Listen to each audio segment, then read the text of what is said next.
Okay,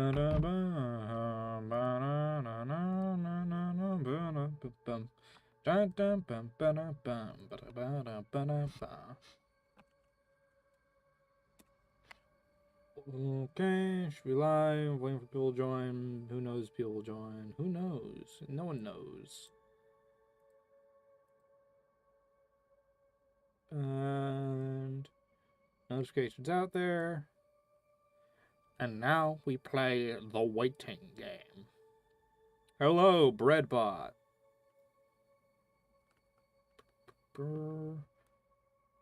Called the lamb shirt.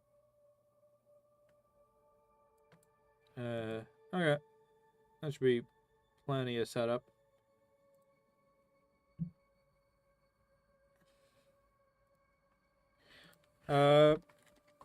Hello, Supersonic Bros, Nimbus, people in chat and stuff. It's Lamb Colton time. I don't know if I resume the save file. Hi, Mayhem. Hey, Rosa. Is it like midnight? It's like 11:30 for me. Sonic Addict, welcome. I don't know if I do a new save or not.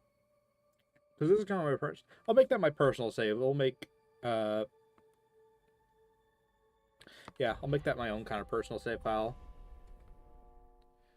I'll just throw up a new thing. Because I don't know what happens when you... I don't know what happens when you... I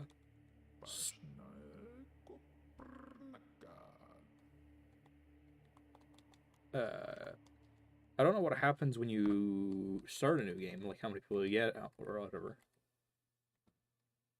Or not how many people you get, like what happens. Okay, it looks like it's the usual intro. Alright, I forgot how, because you move so quickly in the normal game, actually. You're pretty flighty. I am a bit of a fan of the idea of... I have not seen Dune 2. I've not seen Dune 1.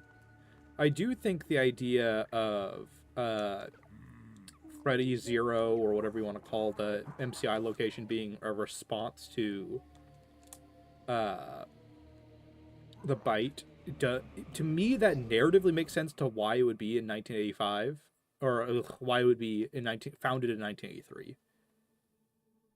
I'm driving right now. Does that make me a midnight motorist? It might.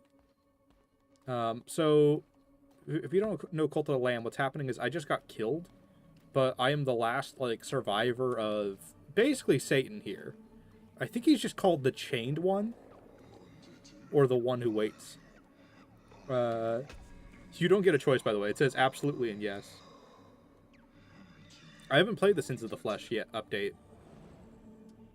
I'm actually very new to this game.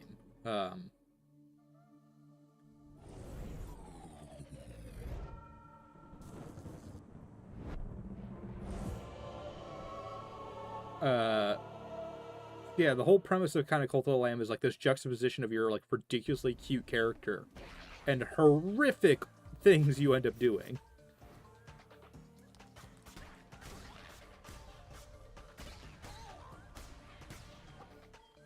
Can I collect bones? Or not yet?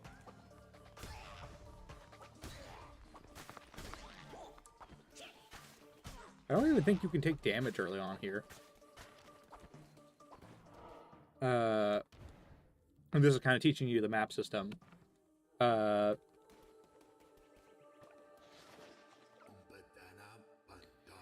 Subscribe because of Shadow Stand. That's not a bad one to subscribe for, honestly. That is probably one of my... Do I not? Okay, I don't get any resources yet, so I should just blitz through this. Yeah, you are the slaughterhouse, bringing others to your land. That is the kind of premise of this game. Money! I'm playing with a PS5 controller, because PS5 controller just rules. But to kind of talk about... Oh yeah, so I take damage, it just doesn't register effectively. I'm effectively indestructible for... let me... I mean, one gold doesn't even matter this early on. Hi, human. Yeah, the idea of the MCI location being, like, a response to the Bite of, like, trying to open up, I kind of like that narrative personally. I don't know what makes it impossible per se, other than questions like why do we see the characters in Freddy and Friends or Fredbear and Friends 83? We got our first follower here.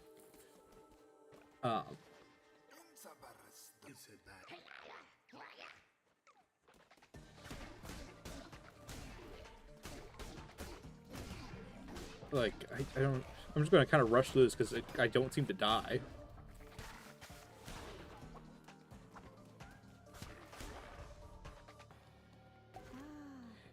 Yeah, I did see the last map hack vid. I kind of intentionally didn't react to it on channel. I kind of wanted that to be a me thing, if that makes sense. Like, it's not even that I'm against reaction channels per se. It's just like not what I want this channel to be. Is to be a react to every new thing that comes out. Because some stuff has to be for you, otherwise it becomes a job to watch things. But yeah, the counter argument to like the 1983 founding concept, it would be, or not the counter argument, the support like to the Fredbear and Friends show would be, yeah, I'll go hard. The game's actually pretty fairly challenged on medium.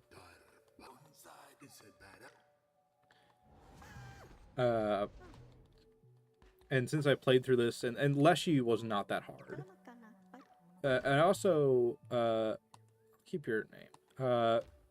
I like picking a color for my cult to make it feel, you know, since it's a Sire Squawks, let's make it white. You can keep how you used to look. Let's see. Germaphobe, don't get sick. Okay, kind of a nothing character. Yeah, I do like the idea that it started as cartoon characters and kind of progressed. And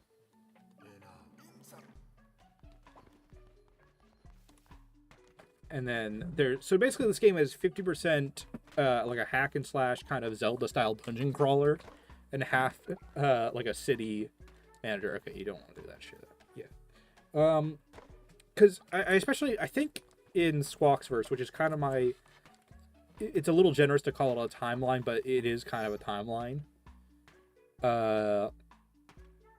It's more of a narrative, like how I think the series and story could work.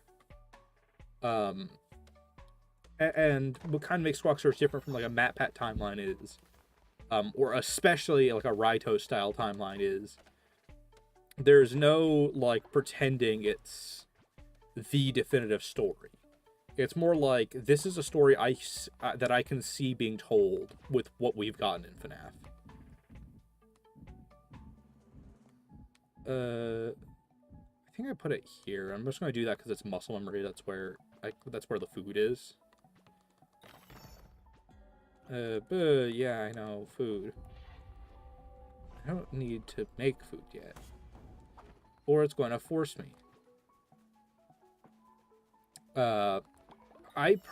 What I personally like about the MCI founding in 1980, like the post-byte theory, is the specific notion that that it wasn't always there. So let me explain, like, the kind of Squawksverse narrative of William is, it runs on the sort of the Will Grief premise of like the death of the bite victim has an effect on him, but it's not like, oh, the son I loved died, I'm going in shock because of that. The idea of William in Squawksverse is going to be more like, this is the first step in taking control away from him, and the rest of what will make him a villain is his desire to gain control back over his life. So like the first tumbleweed is like, or like the first piece that falls apart is like the bite victim dying, and then that causes Fredbear's to close, and then he loses effectively like his company, his thing with Fredbear's. You start off with only 2 hearts? Or is that a... Sorry, squirrel. My cult needs you. Do I not get grass yet? What the fuck? Okay, I guess this really is still, like, tutorial, like...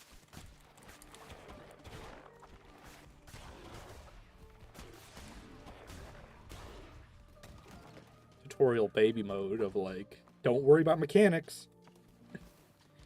And then, like, William losing Fredbear's is, like, step... Oh, I do get grass. Sometimes? I have to wait for the game to teach me I need to get bones.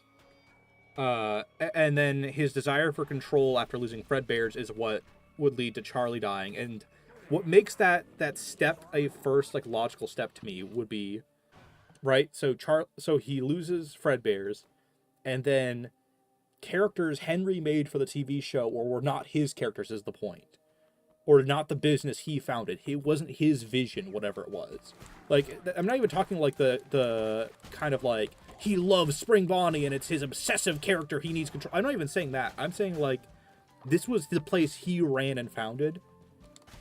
And Freddy's is the point. And it's the animatronics Henry built, so Henry becomes the foci for, like, his rage and, like, I don't control this anymore. It's not my thing. And it's not even, like, the traditional selfish character of just, like, I wanted the money or power or whatever, or of, like, running a business. It really just is, like, this isn't my thing anymore. This isn't my power. I guess it is kind of power in that way, but I mean, like, it's the, like I said, loss of control over your own company, your own thing. That is, like, the idea of this William. And I think the idea of it being TV show character, because here's the thing. If Freddy's exists before the bite, I think it takes away from, that, like I said, that transition for Squawksverse. So for Squawksverse, nah, this is better for now. The cards are per run. It's kind of like a roguelite, or it is a roguelite, but it's kind of like a, yeah, where each run through the forest, your items and cards and everything you get will reset. So for this run, I have that extra heart. Not that I'm probably gonna get hit. Yeah, I don't think William cares about money, because if he did, sister location makes no goddamn sense. Because it is, like, I guess to an extent it makes sense as, like, a business scheme. But, like, the most practical thing I would say would be to not kill kids if your goal is to have money. Right? Just make a company that works. Who are you again? Okay, yeah, this is a lore guy. I don't think he... Okay, you're just lore. Like I said, child murder is not an effective business strategy, so if that's William's actual motive after all this time, that's really stupid, because that does not track with his actions. I think it's more of a, like I said, a personal power and control thing, where it's like, this is my place, this is my thing. And I don't have it anymore because of my stupid son. Yeah, I got hit once.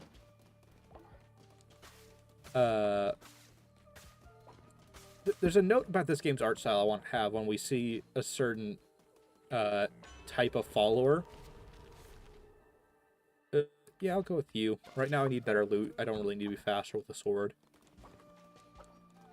Because there's an art style. I like the art style of this game overall, and the art and visuals. It's visually great. Especially with the enemy and monster design, and the lamb himself or herself. I think it's ambiguous for your, like, for whatever you want the lamb to be. Some of the follower designs kind of irk me in a specific way.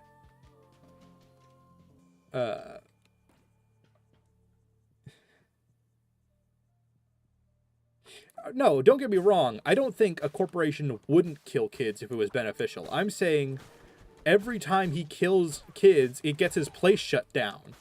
So clearly, if his goal is to make money, this isn't working. Unless his idea was to sell Remnant, which is the dumbest concept, but at the same time, in a weird world, I could kind of see it. So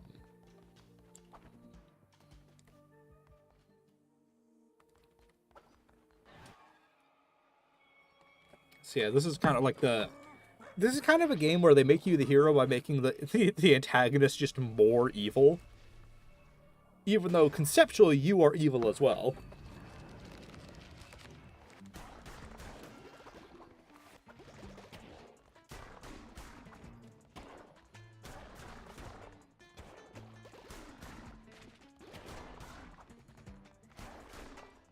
I don't know what the game does to make it harder for you.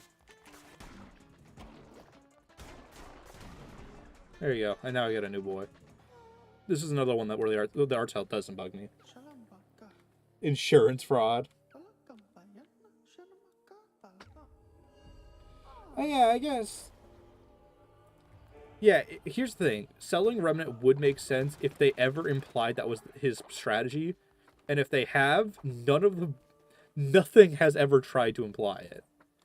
Which is what attracted the idea. But what, he can't get rid of the competition if it's at his place. It's like it would be like me making like a horse racing stable. And then every time I get like a young calf that's born, it's like instead of raising it to be a better running horse, I shoot it. And then my horse stable gets shut down because I'm abusing animals. And then I'm like, yes, this is my money-making strategy.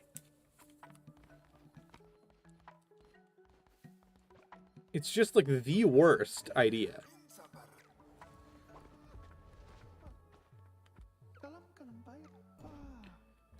I think we're gonna be a real culty and make it. So yeah, you can actually change what creature they are. Okay, we can see a little bit of the problem here. Not so much, because to an extent this mouth placement makes sense. But you'll see when we get to the bird, specifically, like the bird, some of them, like, get away with it. The bird does not. I absolutely, ironically, despite being Sire Squawks with a bird logo. Cool, actually, you're...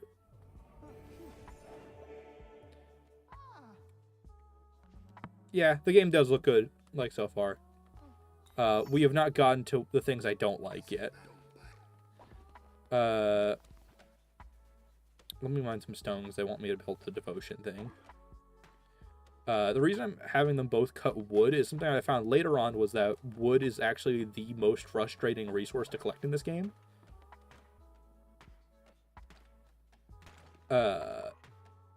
So I'm gonna cover a stone personally and have them worry about the wood stuff.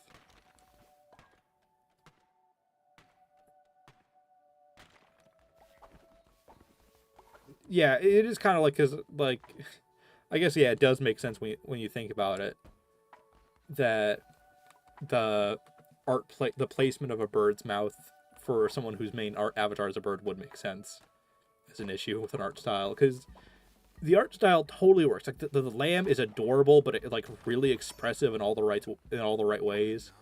The character designs are great, other than the mouth placement. Yeah, I got a third. And this guy looks fine. Like, the cat's totally... Like, this is an example of the art style totally working. You just suck. God, you have something against me sacrificing people? And you're a natural skeptic? What are you, some kind of free thinker? Idiot loser? Get out of here, Yarna. Can't get rid of people. Yeah, worship for me. You're going to make up for your cynicism by worshiping me forever.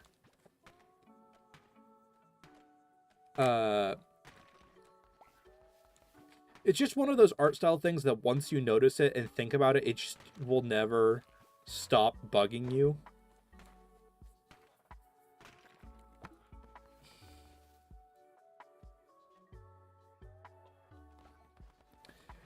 I could see, like, the divorce angle in some timelines, maybe, for, like, your interpretation of FNAF. I just feel like if William's true grief was related to his wife, it would have been explained better. Because that's like, here's the thing. When it's your villain's entire origin, and there is no direct explanations of the concept, that's kind of concerning. This is just one of those, like, this is just how I had it in my playthrough, so I'm just gonna have this right here at the bottom.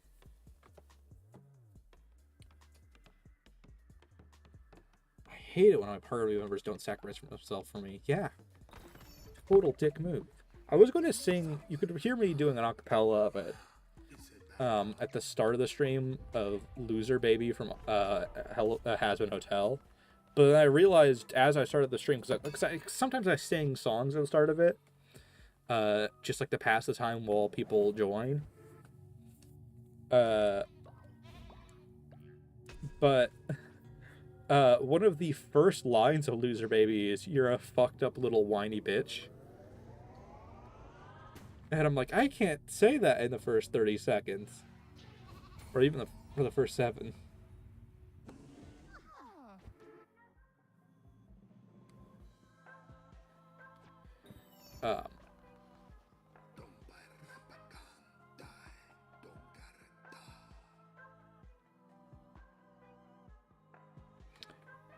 Yeah, I do think Fazbear Entertainment from 83 to 2023, or from 83 to 93, I should say, are just anyone who's not William, is what I would say, because there's a few reasons that make me think that. So, the biggest one is that Henry made the classic animatronics, which is already a huge red flag narratively, that if, it's already, like I said, a huge red flag narratively, because it means Henry is getting business and work, whereas we don't know the status of William's work at Freddy's initially. That's not to say he can't have he can't have a position of power still. Oh, this is the thing I'll have to do. Yeah, cool. Now we sprint for it.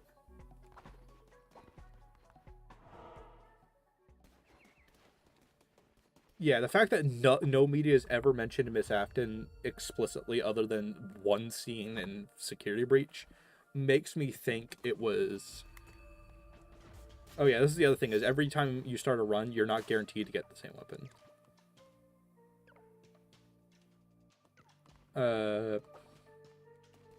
So, like, there's an axe which is slow.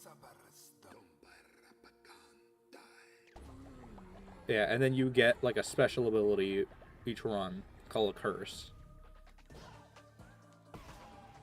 In this case, I get, like, this bullet.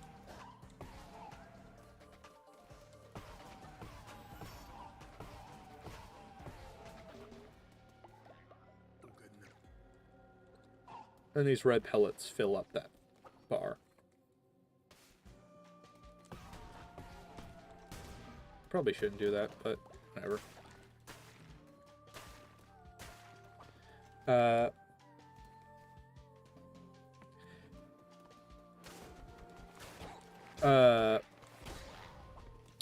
But yeah, where it's like, it's unclear exactly what William's role in Fazbear Entertainment is after a while, but clearly he had some very long-lasting connections to it, because it's like, it's weird for it's just, if he's just the friend of the guy who makes animatronics, it's a little weird, but if he I think rabbits are... I think it makes a little bit more sense for them to have some position of, like...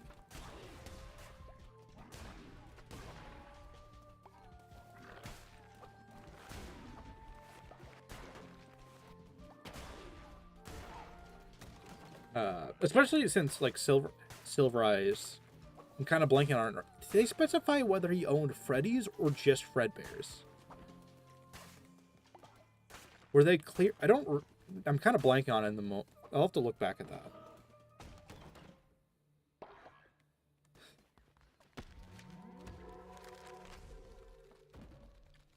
I will not consider Will Playboy.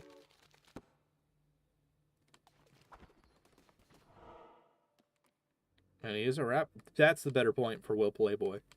This is just objectively the better route, because I get a follower and I get an area to get stuff. Unless this is like the hurt yourself reward.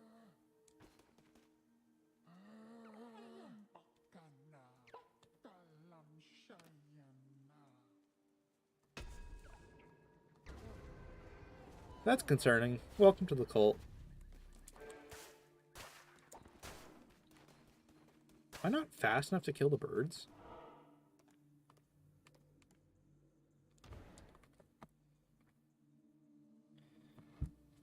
Will Play is a phony premise, but...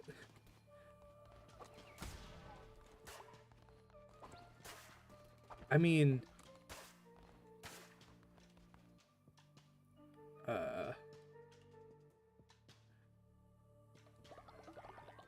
I think I break this one.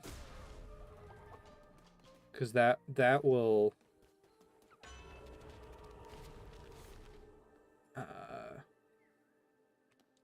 yeah, if I got a Phantom Heart especially... So now at this point, one heart will truly be one heart. But also, I think I one-shot pretty much everything now. Hey, Leshy. You're not as cool as Inscription, Leshy.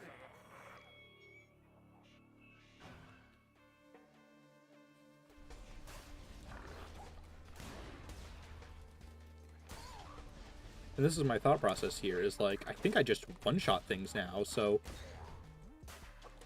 that... because I have the slow, bulky weapon. What the fuck?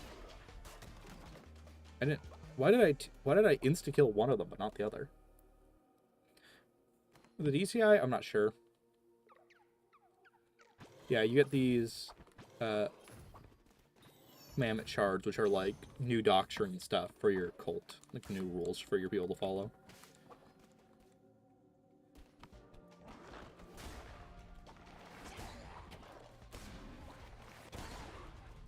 Yeah, 3-1. The DCI is such a weird plot point because it's like there's not really, because it actually says save them, so it's not like this is like a flash.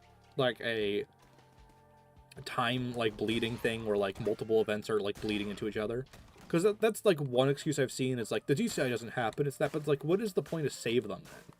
Who are you saving in this instance? If it was like remember or something like that, that would make sense, because then it's like, oh, it's not really happening right now. It's just us. No, for this double, for the double damage, or basically double damage, it's half health.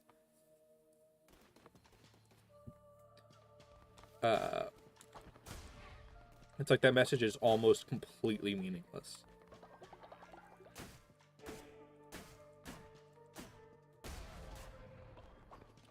Stone.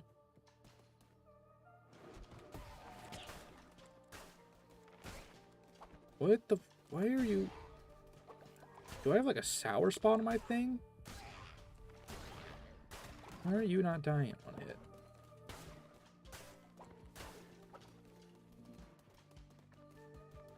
Yeah, I think the idea is to show that this is a true serial killer, not just like a freak instance.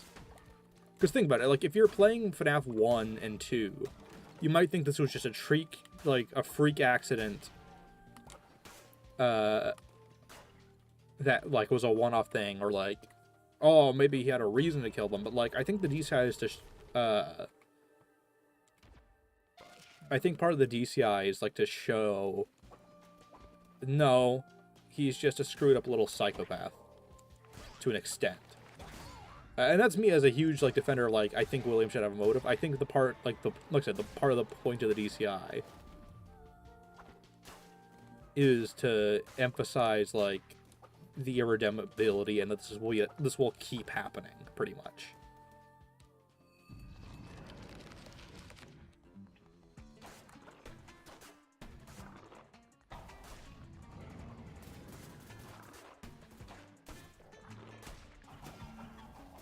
I didn't realize you were going to attack like that.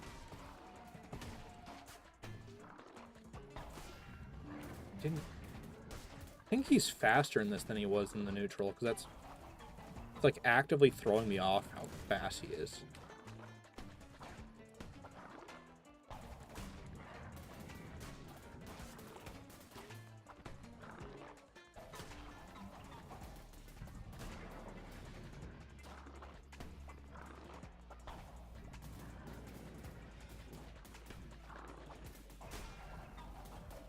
I think that was my card going off there for a second.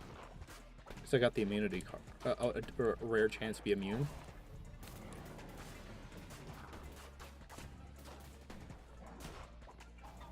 Yeah, I really only get...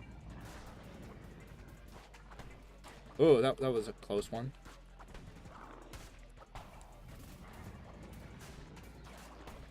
What the fuck? I swear I held a right when dodging that time. I think what happened is I let go at the end and it flicked back left. That sucks. Yeah, I'm on a second playthrough.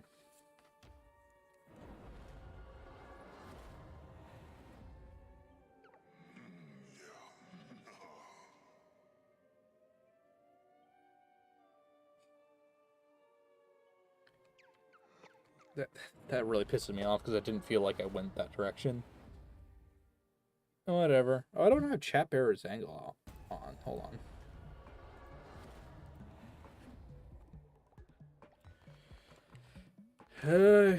That's a really dumb death early on. It's very frustrating.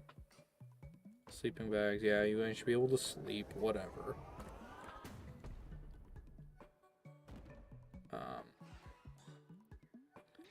Yeah, I should get started on farming.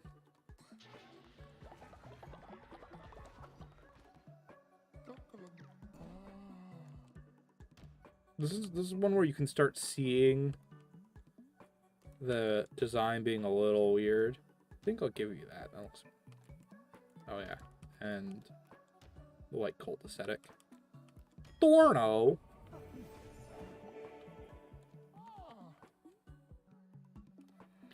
Okay, you'll be the one guy who mines for stone. Yeah, I got decorations, and now 4 people. That's not what I wanted to do.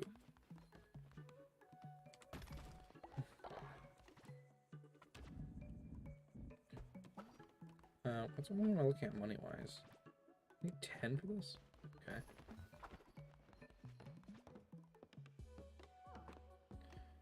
I don't think I've done this ceremony today.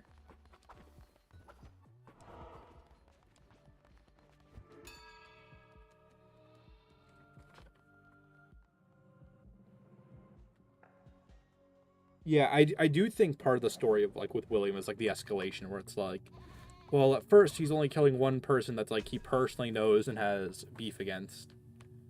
Or he's killing the child, like, one person he personally knows and has beef against. Actually, I think I need more curses, because I don't...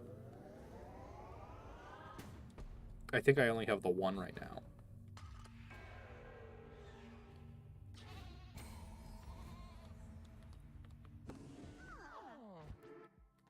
Crown, and now I can... this is kind of like your mains. Oh.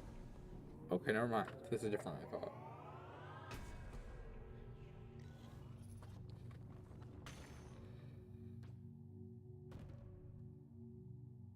Oh, no, it's not different than I thought. I just haven't unlocked... It just forced me to do it because it was the first time I got the mechanic. So now I can unlock bones, which is actually good. Progression.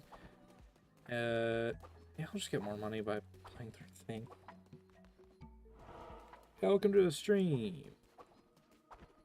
For Land Colton. Yeah, I do think, like, it's kill one person you personally know as a way to get back at someone in your life. Like like I said, very personal, very like one-on-one kind of thing. Like not just like some random slaughter in the woods. And then it escalates to, well, 5 more. And then the DCI is like, this is at this point completely senseless. Like, there's like he's run out of like basically any reason other than just fucking killing people.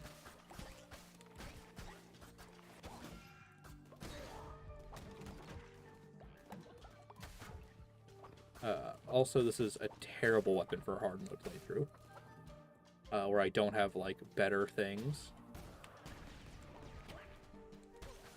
I also have to, mainly because hard mode seems to be very like dodge and run, not just slash. Like that, like I just get completely caught in the animation with the knife in this. Which normally is fine in the normal run where I can tank a hit or two, but I'm down to 1 heart and I have a feeling I'm going to die very quickly. Okay, give me a... yeah. I'll gain a temporary extra heart for the plate.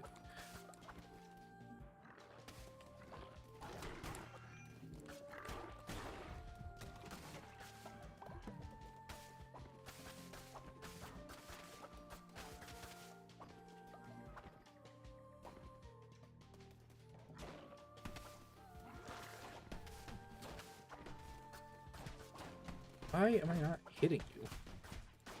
There we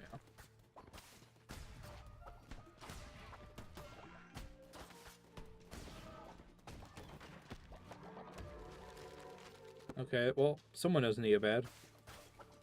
That makes it so people do not sleep anymore if you did not read that. I think the Vengeful Spirit concept has kind of gotten out of hand at this point, where it's like, who's this? Okay, less fervor. Cool.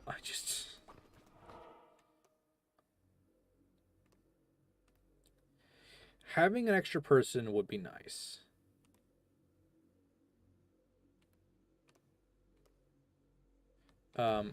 However, since I actually am vulnerable,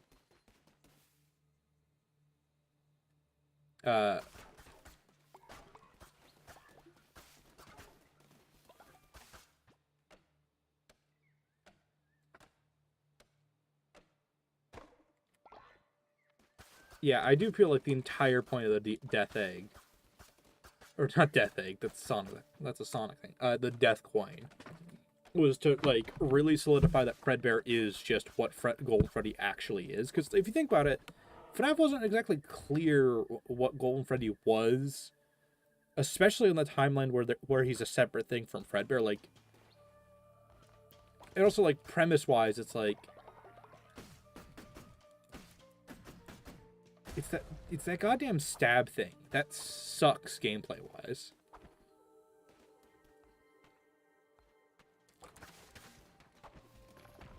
Does this give me more stone if I do this? Oh. Okay, it just rebuilds forever. Poison will be good for the knife. Yeah, because like Golden Freddy just is very poorly explained in the non-Fredbear timeline. If that makes sense, like he's just like, oh, he's just other bear who is here. We swear. My health bar are real. My health bars.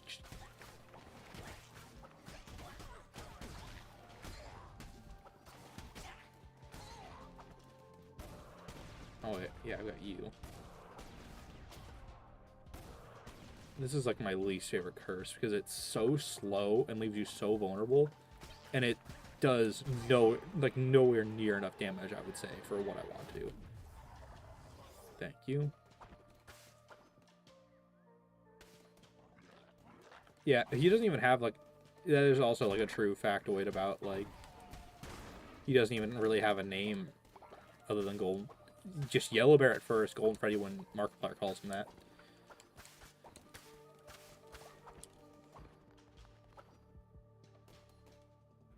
Okay, Batlifer. I'm just gonna unload hell on you.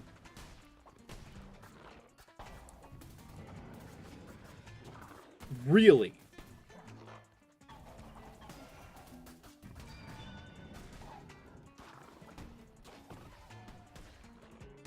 And the bullets miss. And what the hell was that? Hit him! I am...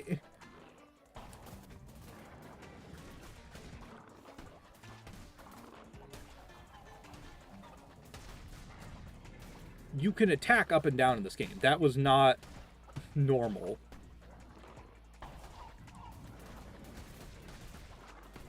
God. Lamb. Seriously, what the fuck?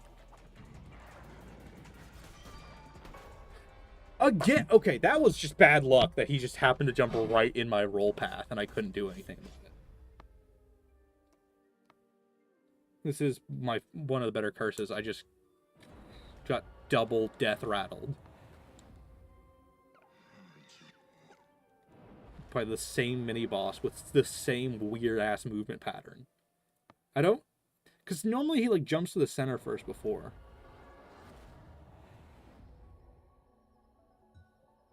I heavily disagree with the idea of Fredbear and Golden Freddy being separate souls. I can accept an argument that Golden Freddy is like a transformation of Fredbear post-possession.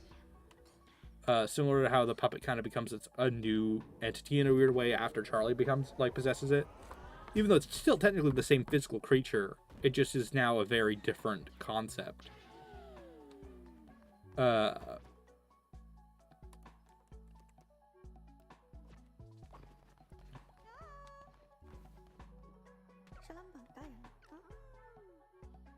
Sure. No.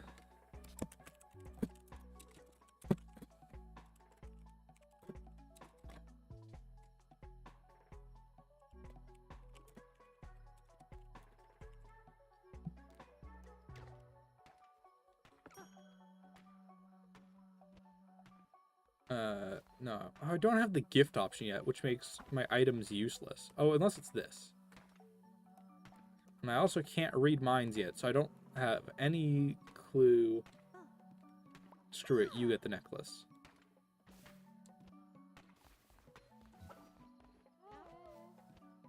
And you're clearing things. So you get the feather.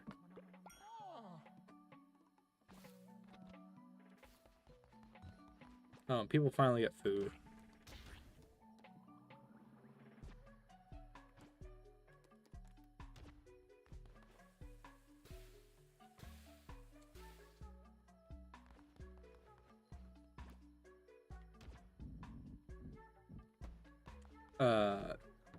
Like I said, I'll accept to an extent that like Golden Freddy might be, like I said, an alternate form or like the possessed variation of Fredbear, but the idea of it being two separate souls makes very little sense to me. And also, I don't see how it would be a separate soul for the sake of Ultimate Custom Night, when Ultimate Custom Night's final shot is Golden Freddy.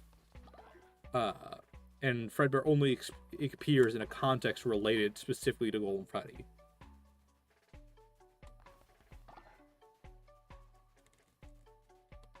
I am just using spare remnants to support my eternal life. That is all there is to it, clearly.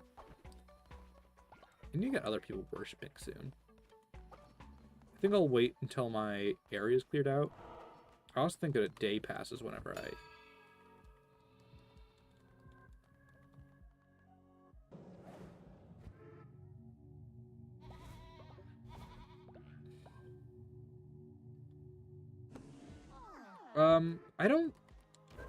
I've never really quite understood the doubling up on happiest day concept.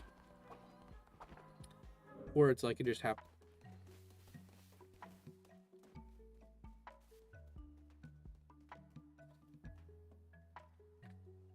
No, just in UCN because Nafton's mind, meaning the vengeful spirit, isn't possessing the animatronic we see them as. Just represent. I don't get that logic there. That just doesn't add up to me for what's being argued.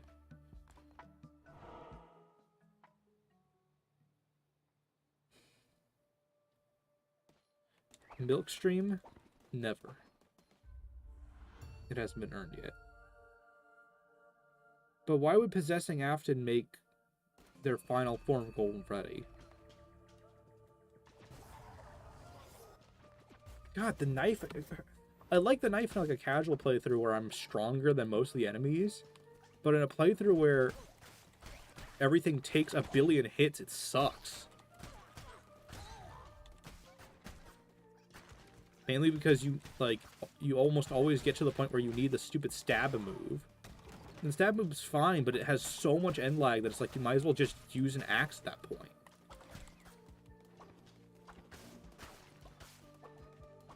And that bugs me. Like, what's the point of being fast if being fast constantly punishes me? Like, it's supposed to be its advantage to make up for its lack of range and damage, is that it's the quickest weapon, but it's not.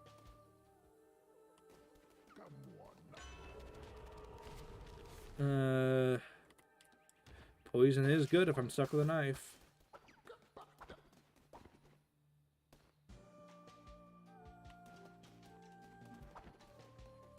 Here, because I have fervor. It's that. I don't know.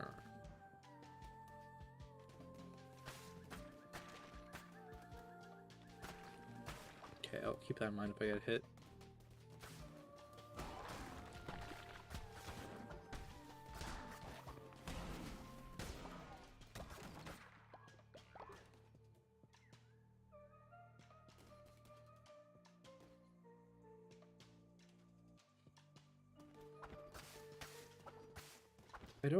I just don't get the rationale behind it. Like, why would this be a separate... But I don't see how Fredbear and UCN justifies this has to be a separate character and soul from Golden Freddy.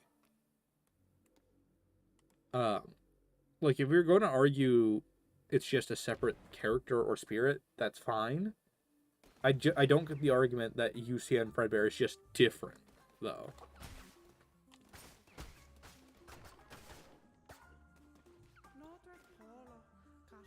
Follower form, commandment, blueprint. I don't need more attack speed, so I guess I get the commandment.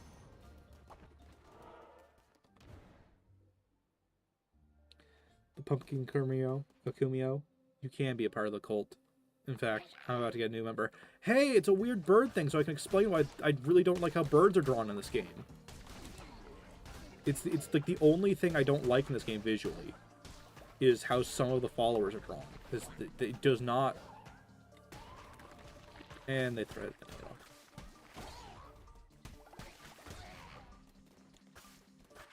I need more bones, I realize. Because I've acquired so many bones in the main playthrough I've done in my own time because I thought it was going to be so important. And it does have its place. Like, bones are valuable and all. I just overestimated how much value they really add.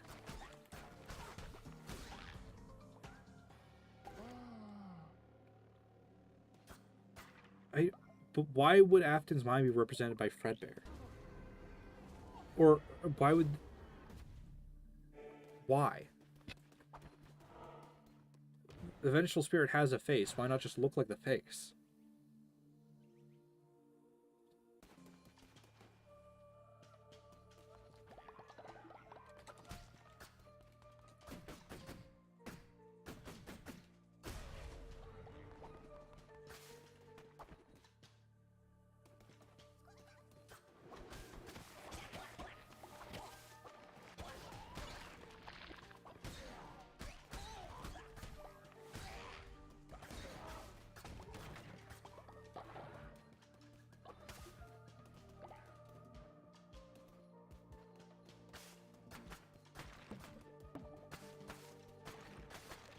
That just so actively does not read as what's happening to me.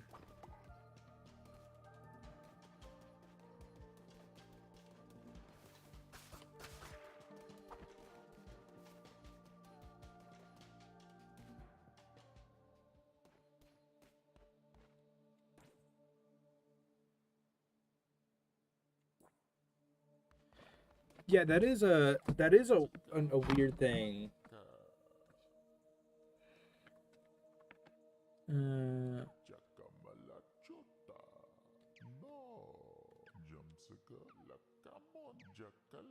Okay, this is just...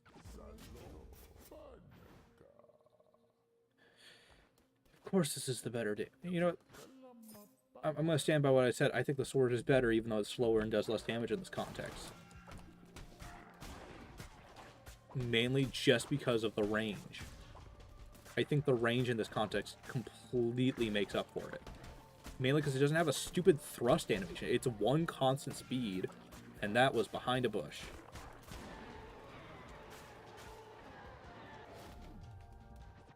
No. I think the sword is the perfect balance for this playthrough.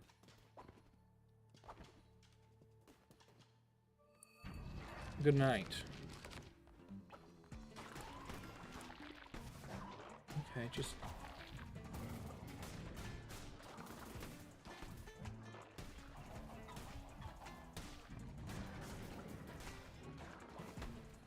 So is he going for me or not? I can't really tell.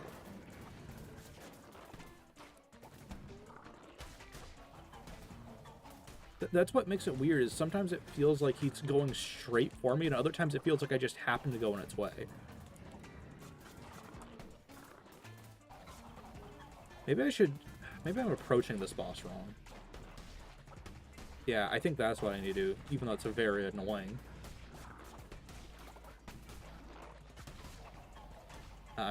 Instead of dodging to get out of the way, I'm just going to assume he's going to go towards me, and then I dodge after he is about to land.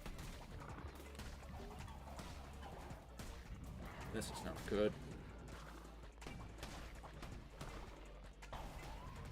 Why does it not lock on? I swear sometimes this game has like an auto snap feature for its attacks. And other times it does not.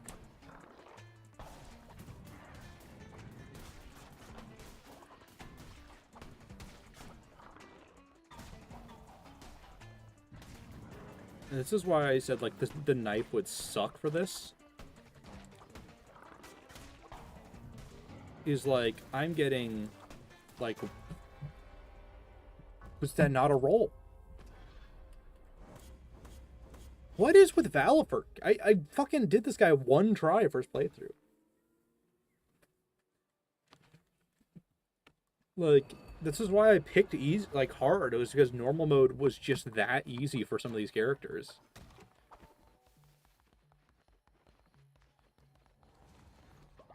At least I'm getting a new person each time.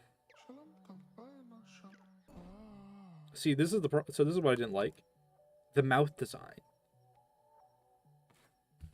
This is his mouth, but they put it here. His beak is just stuck on the side of his head as a second mouth. It'd be very funny if I have a cult named Weird Bird Cult. And none of my members are birds. I have. I'll do that. I just don't like it, because like with the wolves you can kind of get away with it because they have like the mouth kind of in or under the snout, so like there's this like level where you can kind of get through it.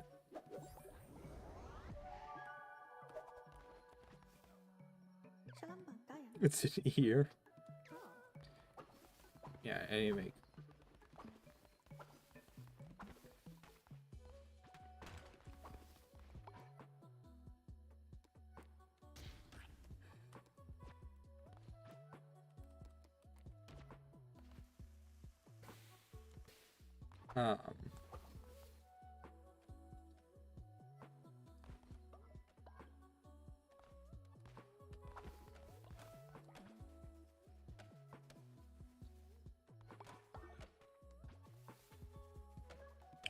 So yeah, that's the weird thing about like the whole Stitchline Games debate, because someone was kind of talking about where it's something I realized because I've been doing in the background. I've been kind of working on a big Stitchline Games video.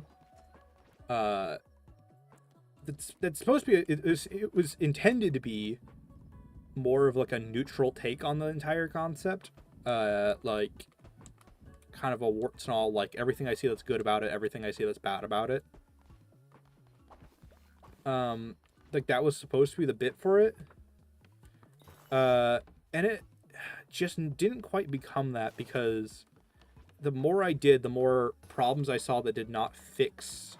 Because it's one of those, you would assume reading it, you would see what people saw in it, more like reading it more and more.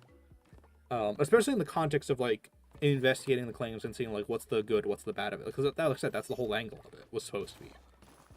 But when I did that, it didn't really make it seem more likely to me. It kind of just reaffirmed a lot of the things I thought.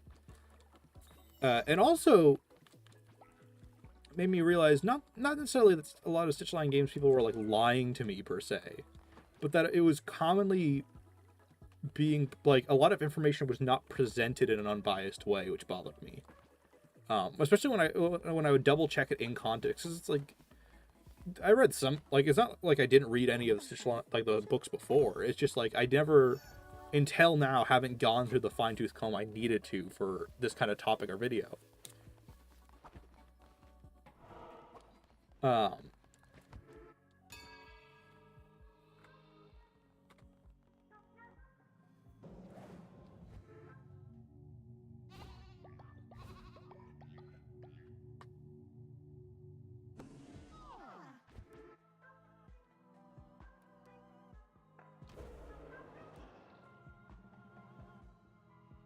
Yeah, I need to do a ritual for the sake of this thing.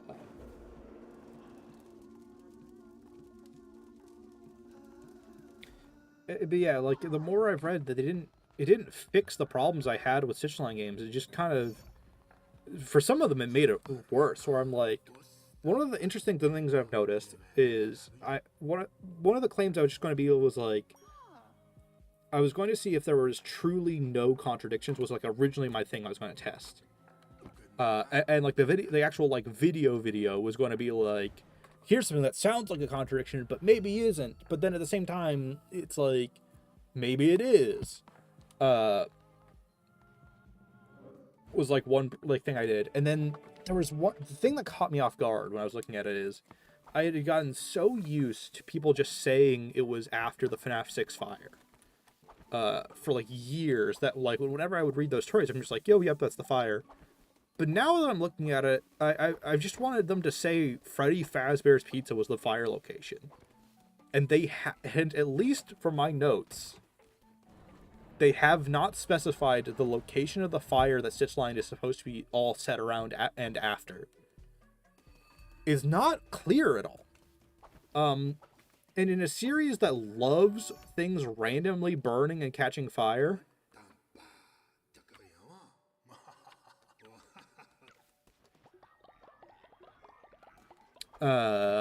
that's not a great sign.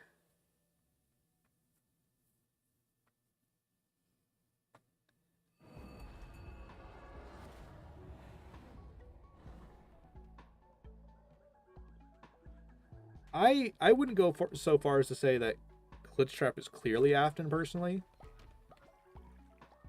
I feel like here's the thing, beyond books or not, I do side on the more like Glitch Trap I think is just an AI. Now that's not to say he isn't Afton like in many ways, where it's like I do think it's kind of like the idea of like a devoted thing that's trained for the worst purposes. Like that's kind of how I think of oh,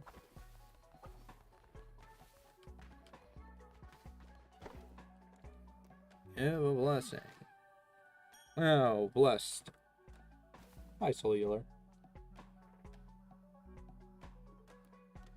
But yeah, none of the Stitchline books have stated, or none of the Stitchline, because I have a Google Doc entirely dedicated to,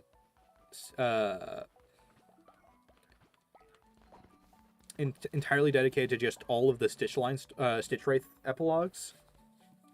Just all of them in one Google Doc for the sake of keyword searching and like quickly going through them all.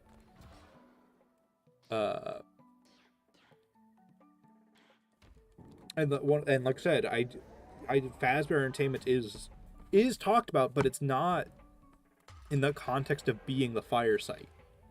And that was like a huge and that was initial just like a weird thing where I'm like, okay, well, they didn't say it was the fire site, but we can assume that. But then I remembered that what we found exists, and that has a fire in it. And that was interesting where it's like, but that's one of the stories Stitchline people insist can't be game line. But at the same time, it's the only fire in the books. Well, in the books, asterisk, because the original novels did have. This is not an efficient farm design, I've realized. Yeah, that's... Whoops.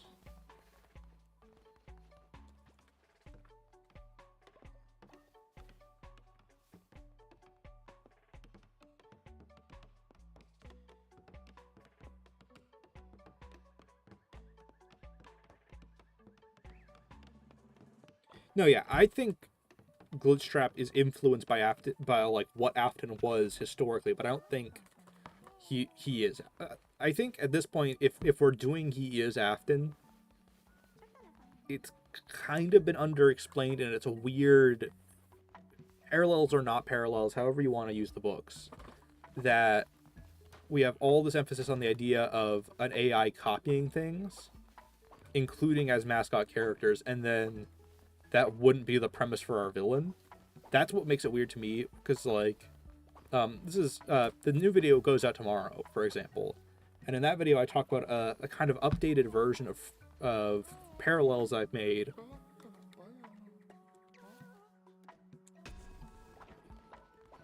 Okay, so he wants me to make what do I not?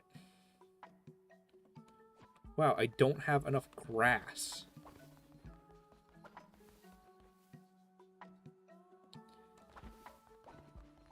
Weird.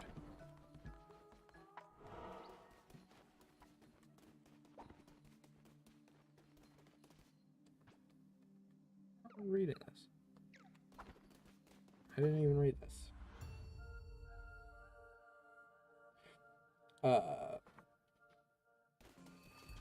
Burn Trap's what's a little weirder.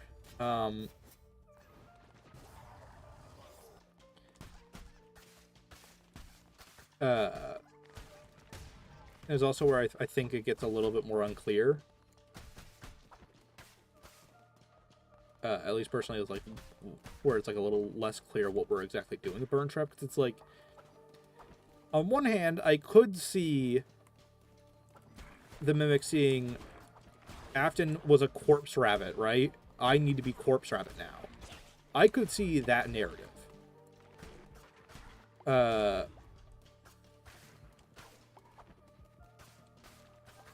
And then I could see Glitchtrap losing and Help Wanted 2, and then either being reverted to the Mimic or having the Mimic being like uncovered, unrelated to Burn Trap directly.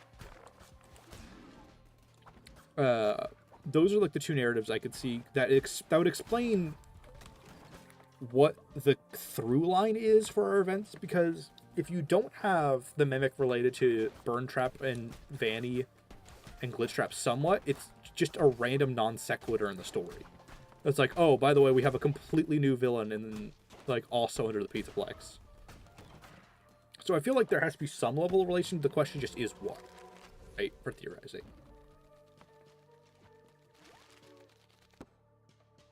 And that's what, like, I'm kind of interested to see where we go next. I should have looked at that. Why do I keep skipping that? Okay, 10% damage negation. Or 10% chance to negate damage.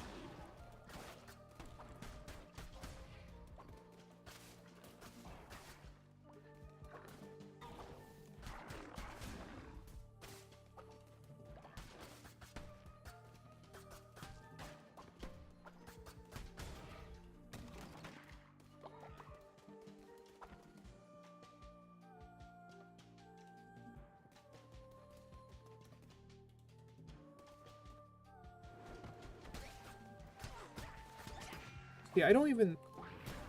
Oh, that's my move here. That's different than I thought it was.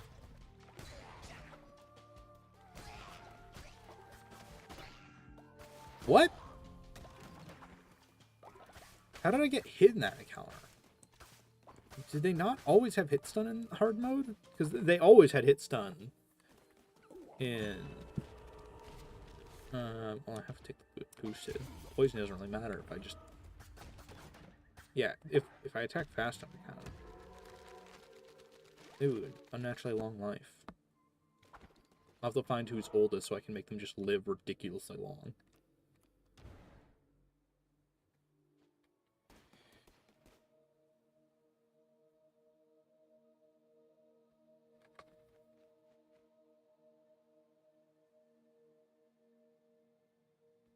No, I'm not arguing that Burn Trap and Mimic are the exact same endo, per se. That's something I've always been hesitant to say. Like, I can see that being the narrative, and it's just really janky. But at the same time, I'm not, at least, especially personally, I'm not sold on that idea.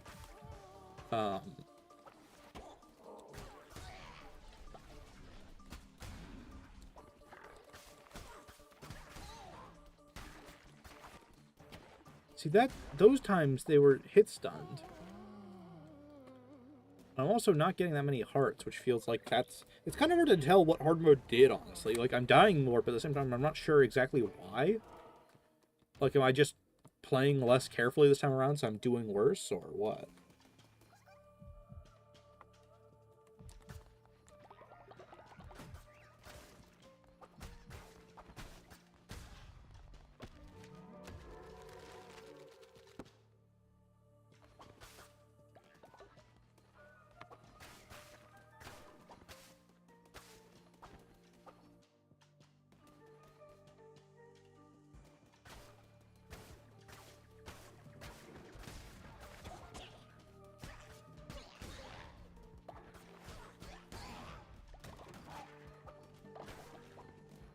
Finally, something that will give me an extra hit.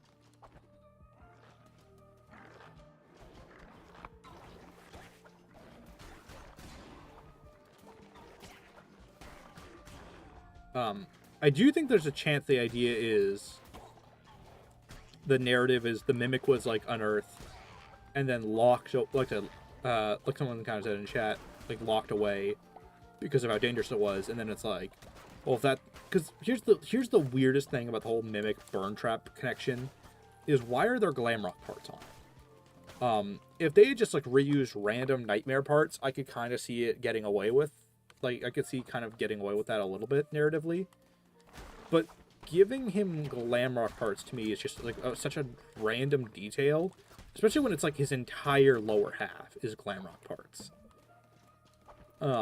That makes me think it's like something either being made from scratch with maybe old Afton parts,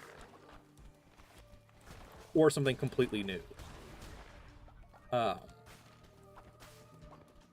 If it was like 50% original, 50% like Springtrap parts, then I could see like, oh, it's the Mimic being rebuilt with Springtrap parts.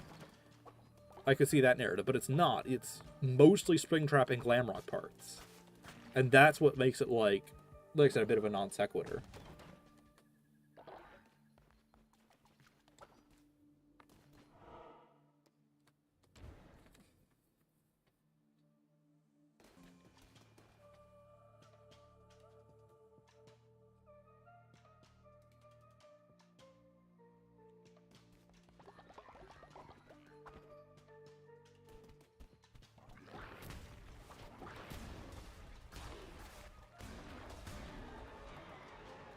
Can I get a different weapon?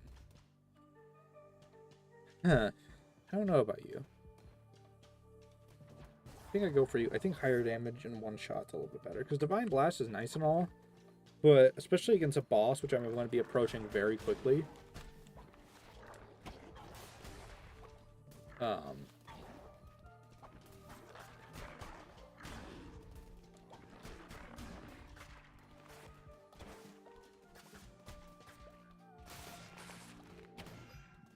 What? Real? God damn. Sometimes it's when I get hit by like two things back to back at catch them off guard because I expect to have more invulnerability frames or something.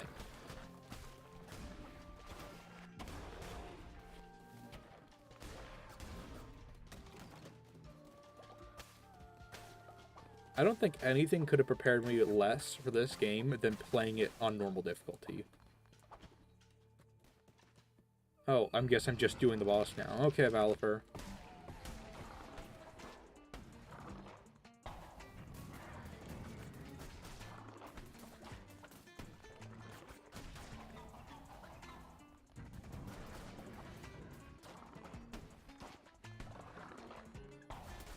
Because playing it on a different difficulty makes you actively expect something to be the way it isn't. Okay. At least I'm, like, really wailing on him this time.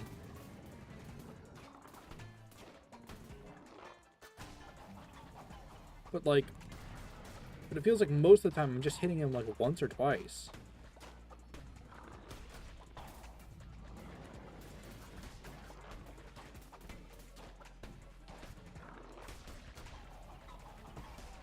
See, that has lock on. There we go. Finally, one of you bastards. Hi, Valifer.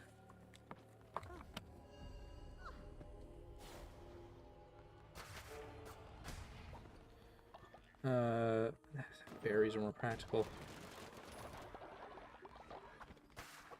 I didn't get something on the top corner here. I think Phasma Entertainment reopening is really just a testament to corporate bullshit. Because I feel like there's a ton of times corporations have gotten away with literal murder. And this was useless to me. I don't need a new weapon. I just beat the boss.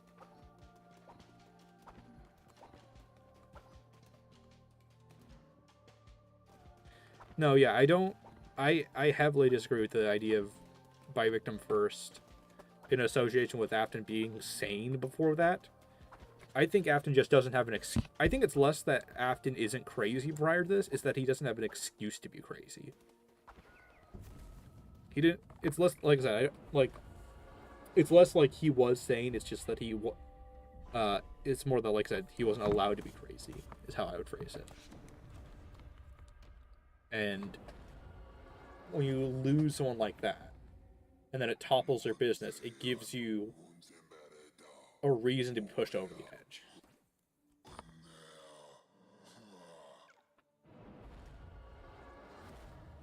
Okay, finally got over... Hopefully that was just like a mental block kind of thing where I just got stuck on an awkward boss.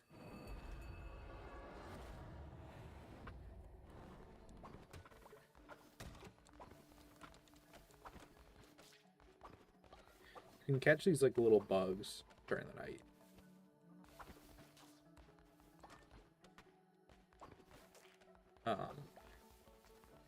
For a little bit of meat each. Which is nice. I'm gonna make a stew sometime soon. And that's not what I wanted to plan.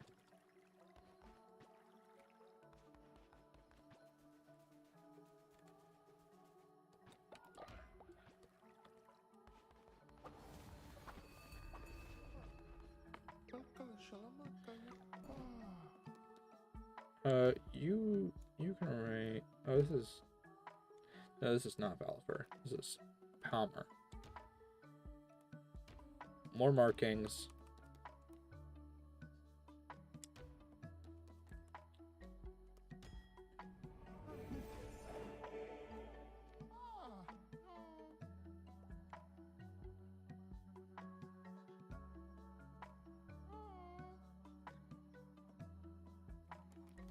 I think more worship.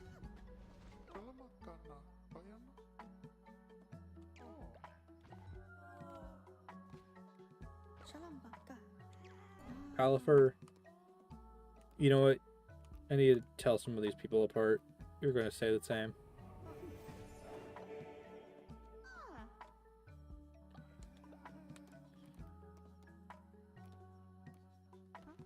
Yeah, you tend the farms. You need to do something.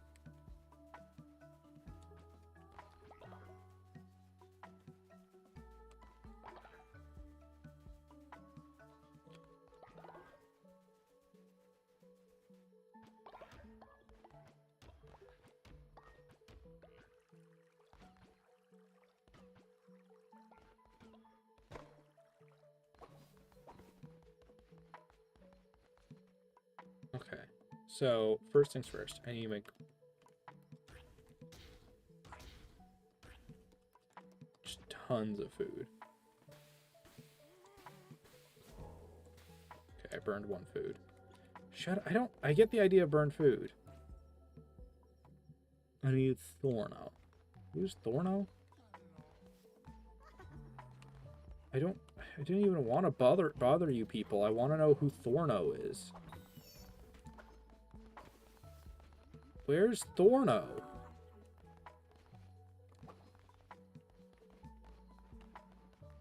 Where's Thorno?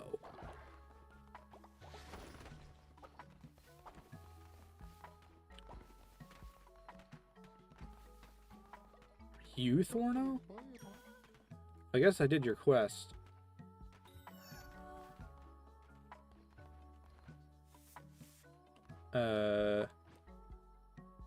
People still aren't full, so. Actually, do I even need? No. Yeah, I'll do this.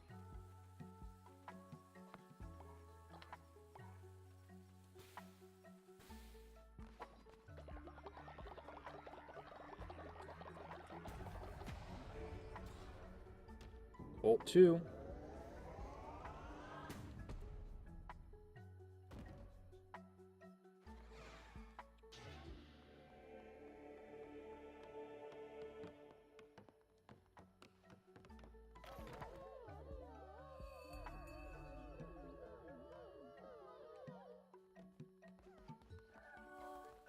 Now, sleeping bag time. I only need 6 actually, because one of our people has the moon thing.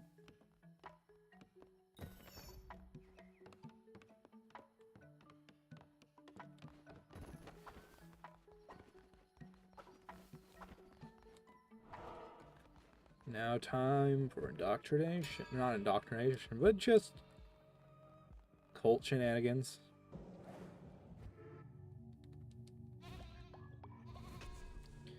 Okay, might have about. Yeah, just better weapons might be a little bit better before I start getting, like, the fancy stuff.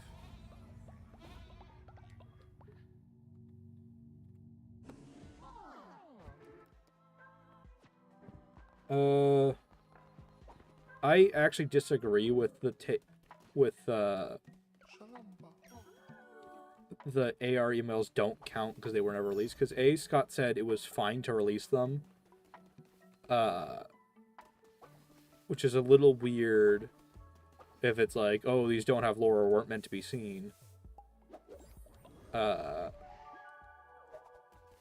secondly, they appear, don't like a lot of the ones that are unused appear in the Ultimate Guide, which does mean they did officially appear, just not in game.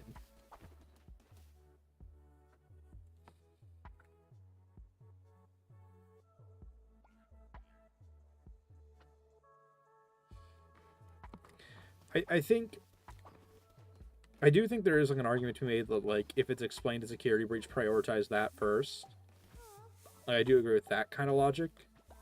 But at the same time, I don't think they should be thrown away, per se.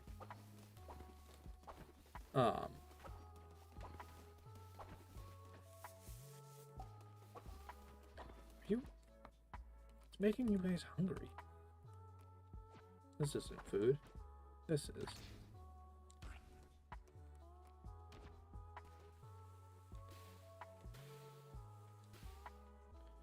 Okay.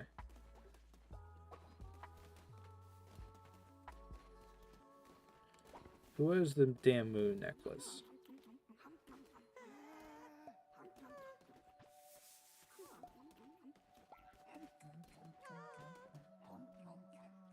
You do. I need to make sure you don't have.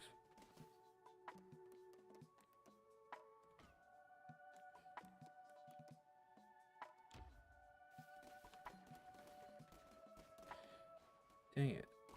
No. Wait, who does not have a bed?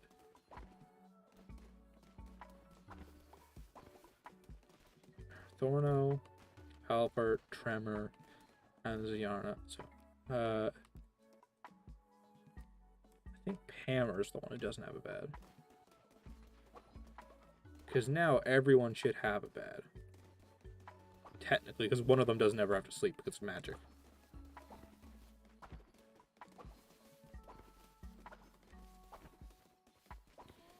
No, I never... The Vanessa and Vanny are separate thing is one of the theories I've never quite understood.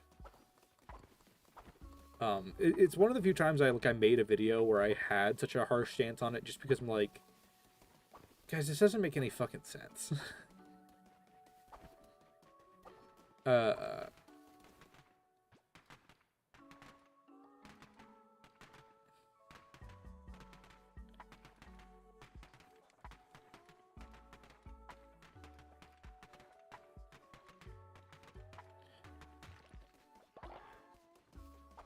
It says I'm slightly off on cleanliness, and I'm not sure what I'm missing. Oh, let me bless. I just realized I gave it to the same guy. I didn't even consciously need to give it to Thorno twice. Let me check the...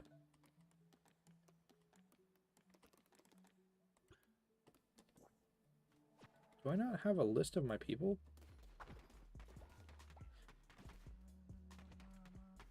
I guess I haven't unlocked that ability yet. Maybe I can... It does show me in this, so I can kind of work around the system. So, 33, 30...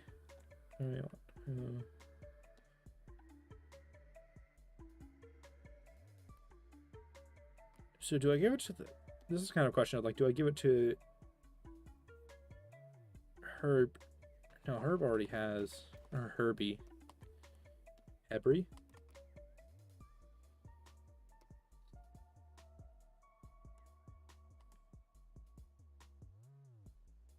Give it to Tremor.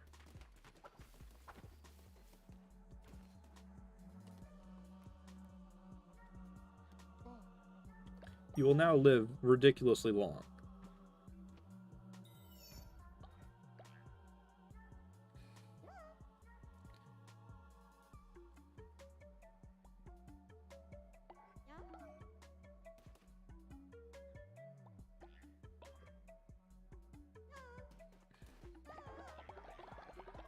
I mean, I could kind of see like the robot meant to work in your place theory, but it seems a little unnecessary.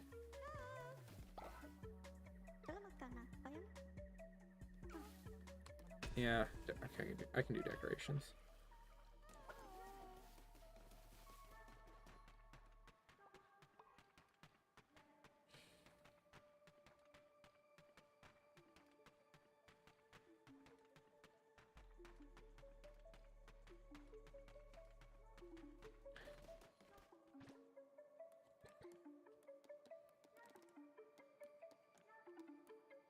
This is pretty cheap, so it's all just like...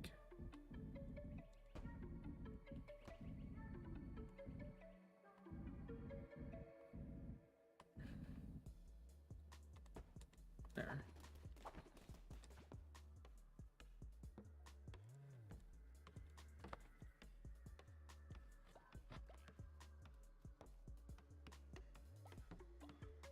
The rooftop ending is weird, and I don't quite get what the bit with it was fully, to be honest.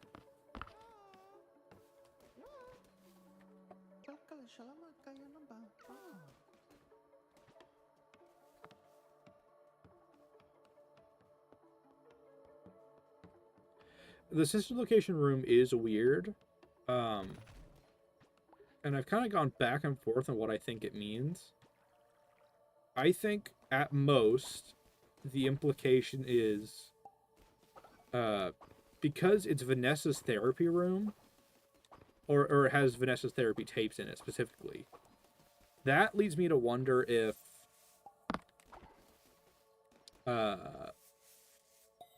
the implication is that it's a room made by Vanessa during her, like, peak glitch trap control, because, like, that's very in character for the rest of the building. For the other things Vanessa does. So it wouldn't surprise me at all if that's a concept. Because we have like the room with the Afton staff bots, so someone in play is obsessed with Afton. So them trying to rebuild one of the rooms of the Aftons, I don't think is that weird.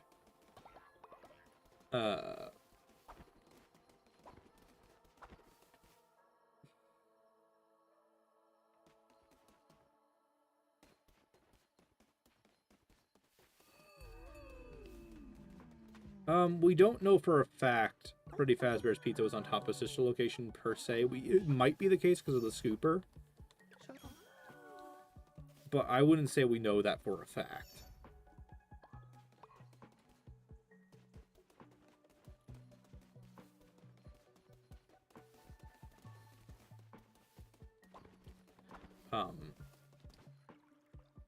Hey, you have a job. I'm just gonna let you do it.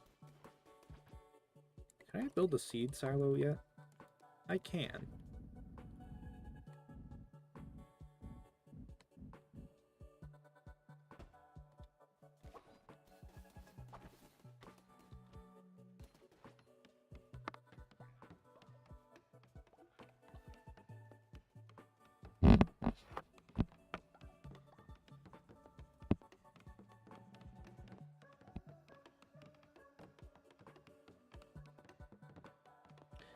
Security Bridge is weird. I don't know. I would say having too many endings is inherently a problem.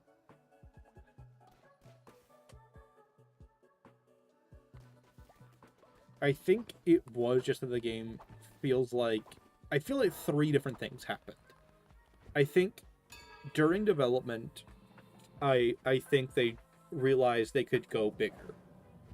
But then the amount they realized they could go bigger by, I think was further than what they were capable of. There's this. I think there was probably this middle ground where they could have made a great game while going bigger. I think they overshot it and tried to make a game outside of their plan, and then it kept needing more and more and more time. And then my guess is Sony is probably the one to rush it, because Scott seems so open to delaying the game, so for him to be the one to make a rush does not make sense. And if that's the case, I don't, other than just feeling like them feeling obligated, I don't see why they would rush a game like that.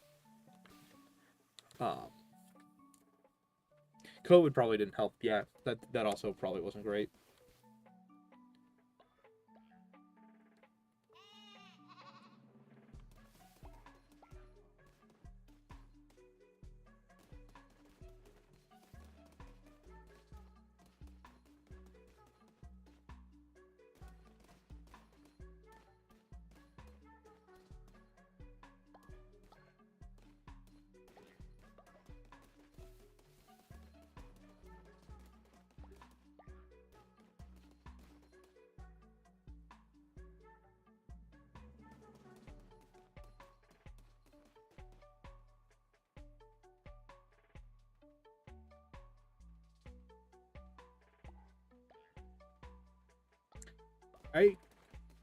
I am very curious what the limits of horror are for FNAF, to be honest.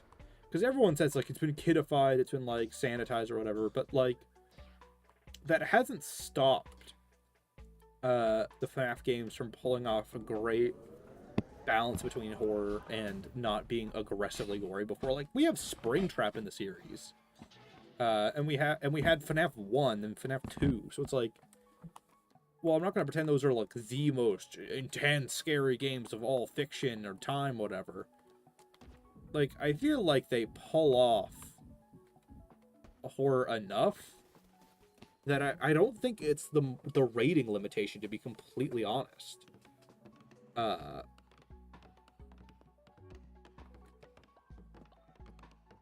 I can see things be adjusted for ratings, to be honest, like, for Steel Ball Era. But I don't think, like I said, I don't think that's a Scott thing. And also, the bite scene in the movie, the Freddy bite, also makes me think this is not a Scott limitation rating thing. Because there's just too many pieces that don't add up for him being the reason lines or change the security breach. Like I said, he made 1 through 3. 3 had a literal corpse rabbit on screen. And Easter egg scenes where he ripped off his own head. So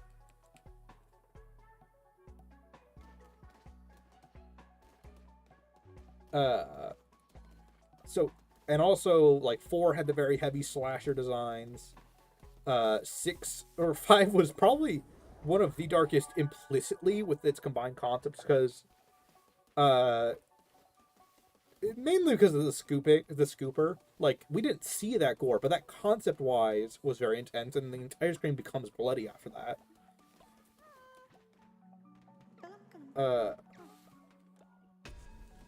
It took cook 10 meals.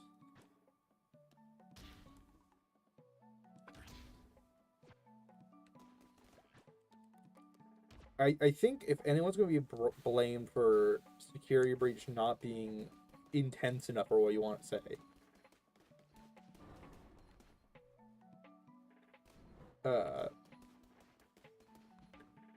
I think Sony's because Sony's fucked with stuff before, so they have earned my suspicion that they would be one of the first ones to do that. That's not to say like Scott's completely blameless or Steel will be completely blameless. But it is kind of one of those, like, if that was in the game in the first place, it does make me wonder. Like, if they were willing to write in lines and have Kellen and Gregory's voice, whose name I forgot, like, record, like, "You're bleeding! It's just a scratch, Freddy," or, like, whatever he said. That makes me suspicious that it's not stealable, because why would they write those lines in the first place if they wanted to be sanitized? Because aren't those voiced?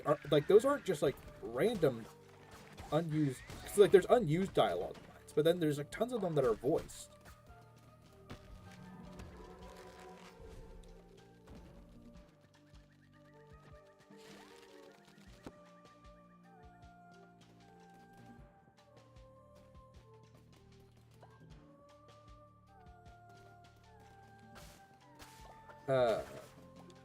And also, before it was announced as a PS5 game, that's when we had Vanity with a Knife, openly. It also can't be Funko, because Funko, not that Funko was like a likely candidate for messing with security breach, but like, if anyone, they would be the ones to benefit from toning it down to be more kid-friendly. God knows they're not targeting hardcore collectors with their figures. But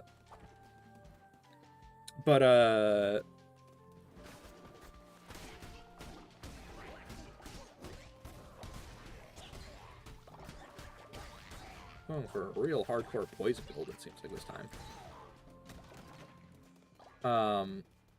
It's kind of process of elimination Sony's fault, if you think about it. Because Scott's put up with gore before and in the future, so this wasn't like a retro, like, this is something that happens. Let me find a clip of this so I can explain this a little bit better. Because this is going to be an in and out 2-minute adventure.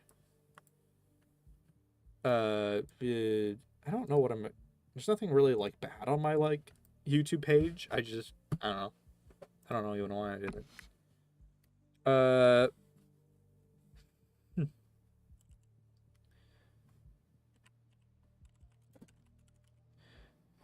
I present to you Jim Henson prior to the Muppets. Okay, buddy, what do you think of Wilkins coffee? I never tasted it. Now, what do you think of Wilkins? Care for a cup of Wilkins coffee? No, I don't like coffee. This has been a public service.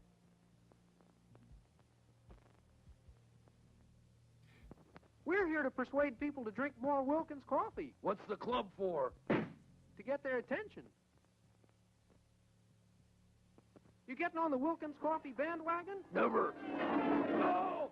You either go with... So that's Jim Henson prior to Muppets. And this is the guy who will go on to say, like, oh, I had reservations about making Teenage Mutant Ninja Turtles because I was worried it would be too graphic.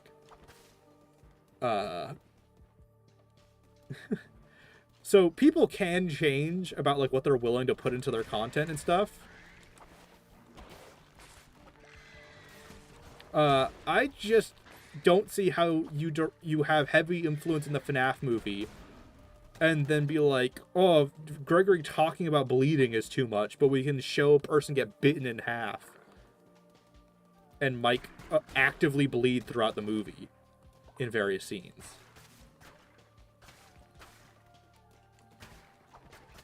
Welcome to the stream. I'm getting back into the swing of Cult of the Lamb. I was having a bit of a rough start. Oh yeah, Disney's another example where, like, as a brand, they've totally cleaned up. But that doesn't look like what's happened with FNAF to me, personally. And the movie really sells me on that. 81% off.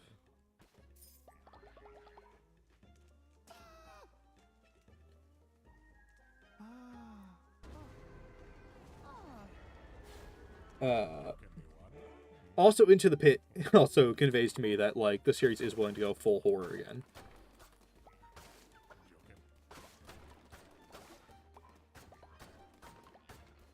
I like how I can't save these people on the side. I can only save one at a time.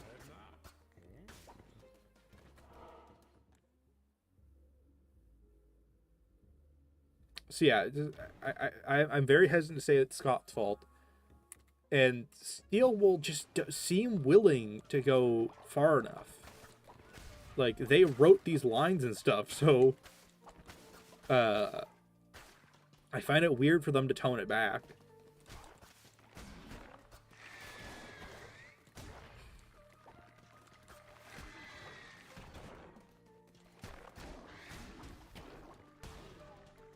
I'm getting used to the knife because they keep giving it to me.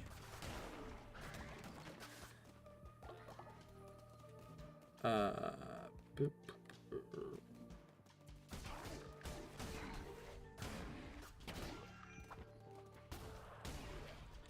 They give me the bullshit poison thing again, or have I just had it this whole time and never noticed?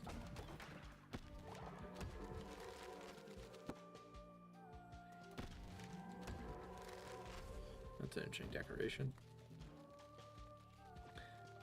So yeah, Sony's the only rogue element in this that I could see censoring it to have. I guarantee you, not guarantee, I suspect Sony saw it as a Monster House style thing where it's like, oh, it's scary, but it's not too far for the most part. That I could see them wanting a horror title that's not too horror in their lineup.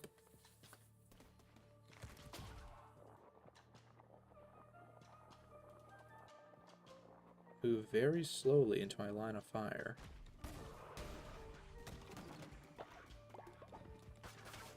There's so many phones here. Did this guy really kill that many people?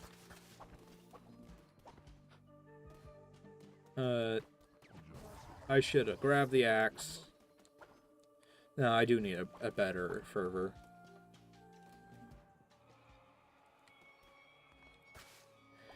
I think, honestly, Steel will have really proven what they're capable of with the VR stuff, so I kind of think I would prefer VR.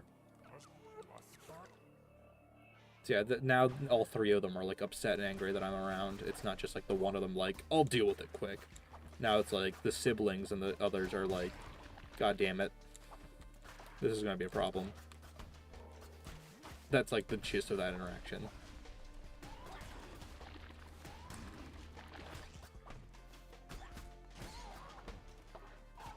I'm also getting to the used to the rhythm of hard mode where it's just, like, the constant, like, barely step in. Damn it, that's... I keep thinking it will be in a line, and it's never in a line.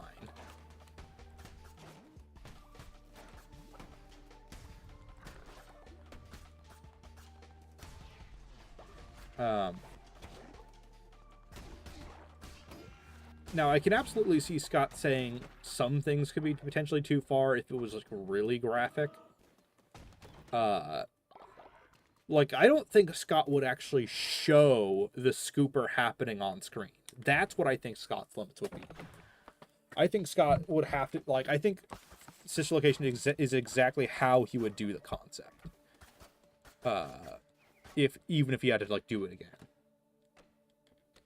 I do think Help Wanted 3 is a great next step, potentially. So, this is something I might as well talk about, because I talked about it in my FNAF 2 and 4 video, that I never, or at least so far, I haven't made the what I think would be a great click team game. Kind of riffing on Batman Year One, which is one of like the classic Batman comics. It's what Batman 2022. I'm trying to remember which specific year it was. It was 20 something.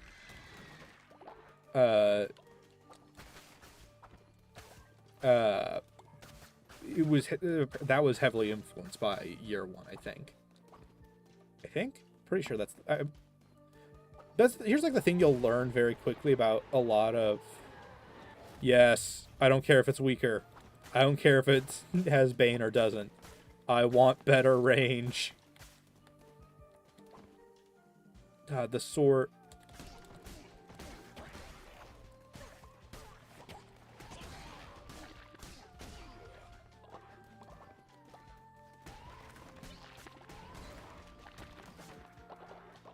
Finally, I have attack raise.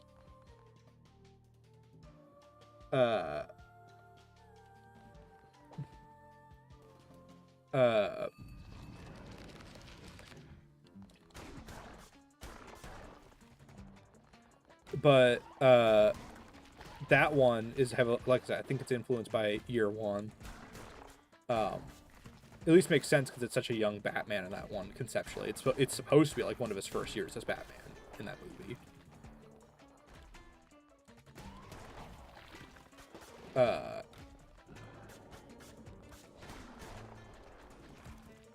But the idea of like my FNAF game would be kind of inspired, and it would be called like FNAF Week One. And the concept is you're supposed to be the first ever security guard after the animatronics are haunted. Or you're the first week a security guard you're the first security guard who actually has to deal with them being haunted, is what I should say.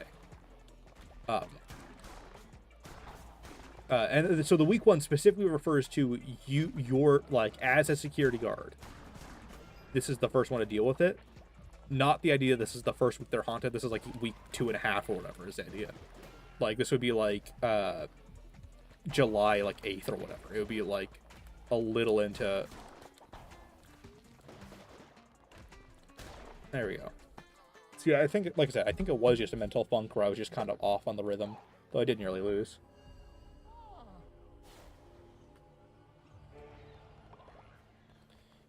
Wood. You ever got that thing in a game where one playthrough you don't have enough of a resource, and thus every subsequent playthrough will be all focused around that resource? So yeah, this would be like a hypothetical FNAF game set in the 85 location, and that would be an excuse to make it pseudo a remake of FNAF 1, but with a slightly different character roster. Yeah, we can now read minds, which is a benefit that allows us to see the stats of people a little bit better.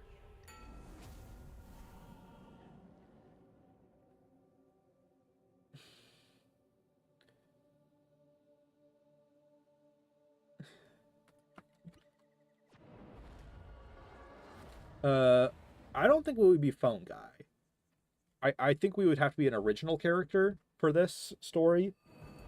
But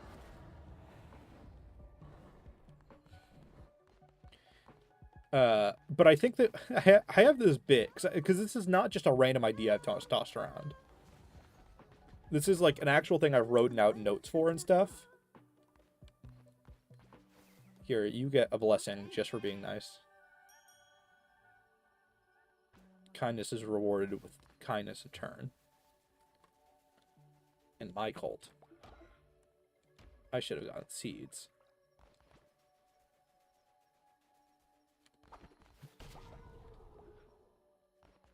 I don't know what that does. So what would be kind of unique about this is like this early point where the kids and stuff are like angry and violent and all that to an extent, but there's still like this level of humanity to them that's still present. Because like the kind of idea I guess it would be implying, uh, would be that, uh, kind of like with Elizabeth, where she kind of forgets who she is with time. The idea is like this is before they've started like losing themselves and become automated. So one of the core mechanics of the game that would make it a little bit more than just a remake of FNAF 1 would be, similar to Fun with Plushtrap. You have the ability to get 2 hours off of each night, by doing the bonus tasks, but this would be done in the minigame equivalent. So like night 1, or like after night 1, for example, you would have the ability to go around the pizzeria and then do a minigame. And then if you do the minigame of a character, you get 2 hours off the next night, and get like kind of like Happiest Day in FNAF 3, get progress towards the good ending. So in the bad ending, you just like die outright. You're just like cornered by them and they kill you. I cannot have this form. I don't have a pig yet. Fluffy pig. Fluffy white pig. Ooh, this guy's gulp. Here, I got an idea. You will be my most devout minion.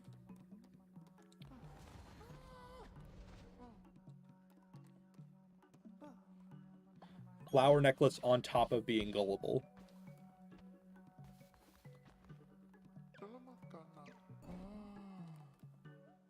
You can keep that as long as you're...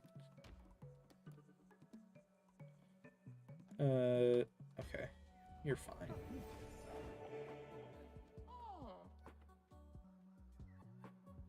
Yeah.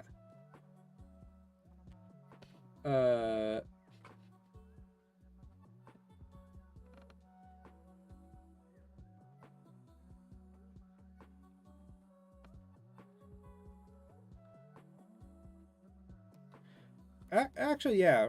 Phone Dude being Fritz wouldn't be that bad of a concept, honestly. We go on chopping wood. I guess they all work together if there's no wood to chop. That's interesting.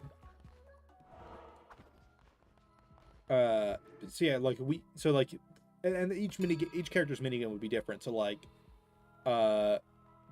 Bonnie's minigame would be like a DDR thing where it's like you have to play guitar with them in time. And this would be implied to be like during the daytime when they're not active, obviously. And then like Chica's would be like the FNAF 6 startup minigame where you have to throw pizzas, but in this case you're throwing pizza at her. And you have to give her all the pizzas and stuff. And then, I had an idea for Foxy's. I don't remember off the top of my head. I think Work and Worship is what I should start with. That seems...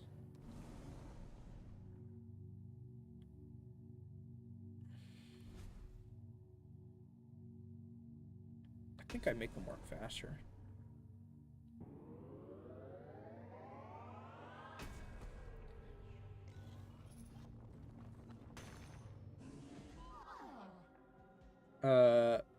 Favorite FNAF fan games?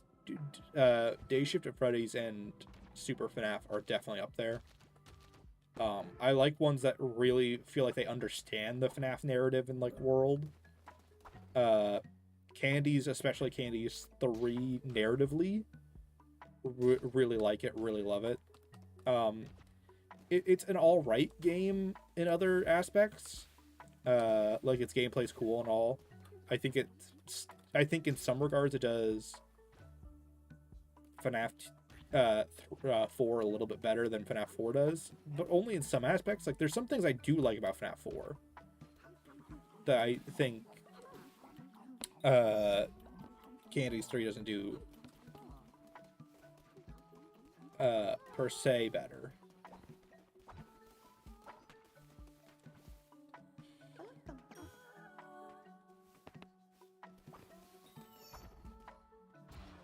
Now, oh, I need, yes, lumber. I do find it funny that canonically, at least William's first real outing at Springtrap, he could not resist the luring feature. And the weirdest thing is, while he's definitely more resistant to it in 6 because the luring feature just isn't as or just isn't as potent in 6 as it is in 3. Because of that, well, it's kind of implies he still is kind of stuck on it a little.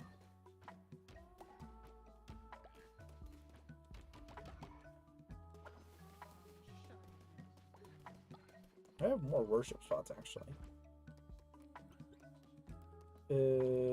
Now I can make...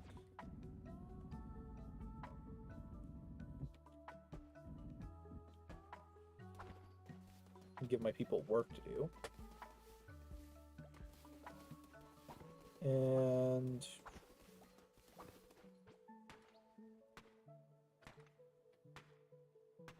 guess I'll...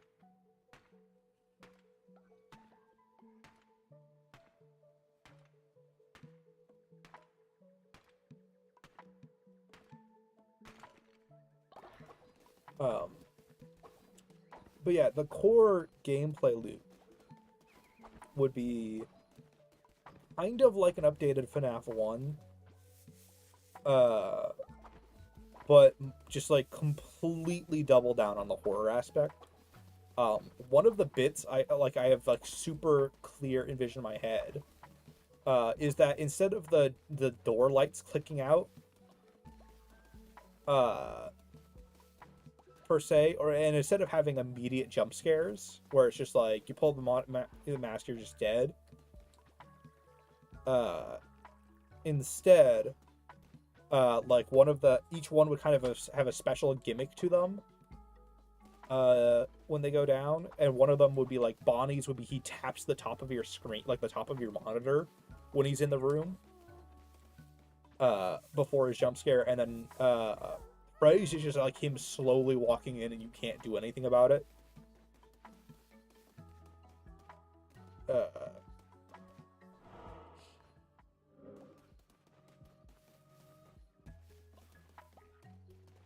And then Chica's would be she's eating stuff on your desk before she turns around to attack you, and Foxy's the one who would just be like, just blitzes down your door, like into the room, like there is no animation. Or not that there is no animation. There very much is an animation. It just is, there's no like goofy interaction or anything like that.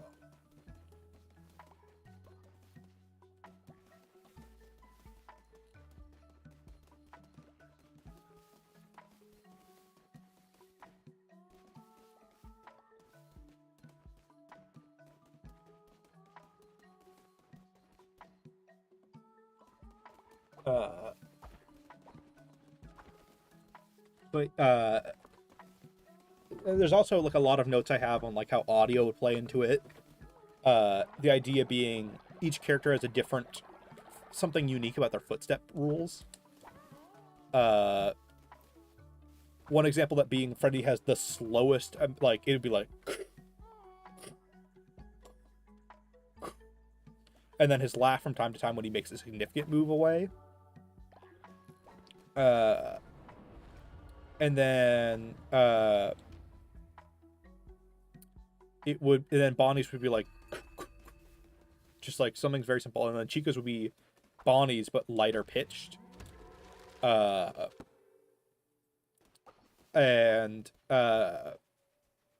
then Fox's would be like like just booking it, just like totally running down like.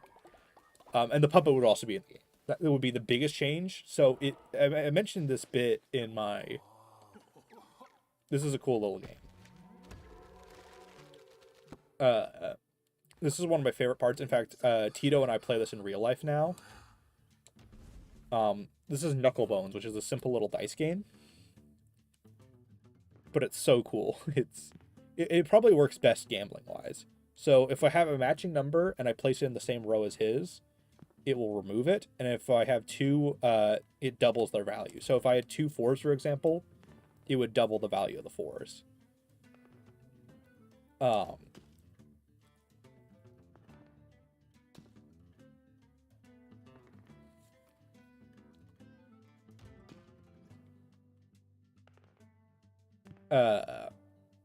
so the I mentioned this in the I actually want him to keep the one, so I'm not going to remove it, since one is like the worst value you can have. So you want them to have one as less often as possible, or as often as possible. You want them to keep as many ones on the board as you can.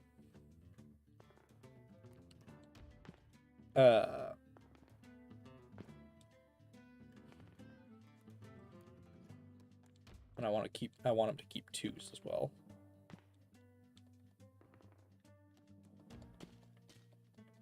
And so I mentioned this in the FNAF 2 and 4 video, that I had this idea for FNAF 2 of how you could adjust the gameplay with Foxy and the puppet is make them one shared mechanic, but make it like UCN, Bonnie, and Foxy, where it's like one of them you don't want to flash, one of them you do.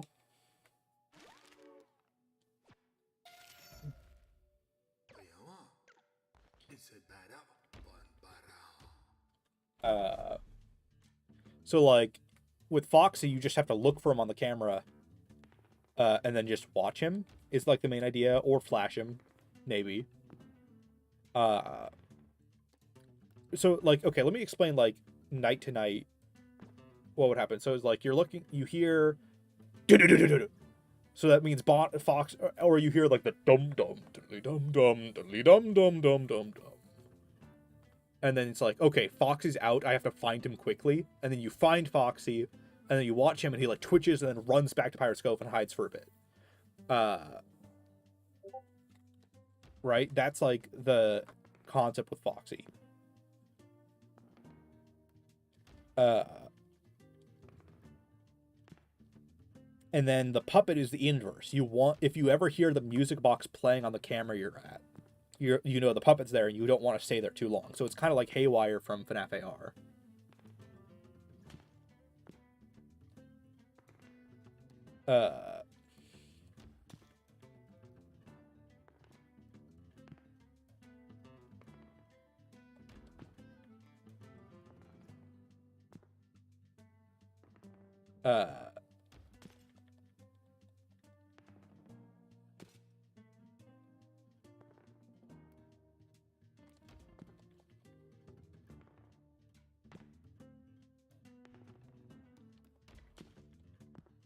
So you're like, and also, Freddy would retain his, he doesn't move when he's watch mechanic. So you're looking for 3 characters at a time, with Bonnie and Chica kind of being out of your view a lot of the time. And like I said, the idea is like super geared towards horror. Just like, I want there to be just dozens of camera renders if I were to do it. The main problem is I don't know programming at all, which is kind of a huge goddamn problem if your goal is to make a video game.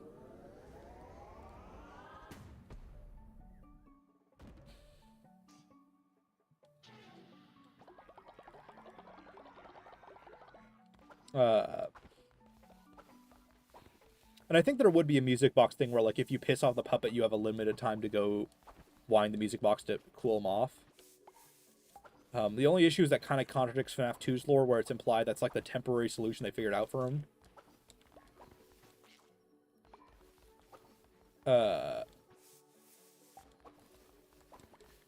I said, that's kind of like, it would be in many ways a remake of FNAF 1, but in many ways not.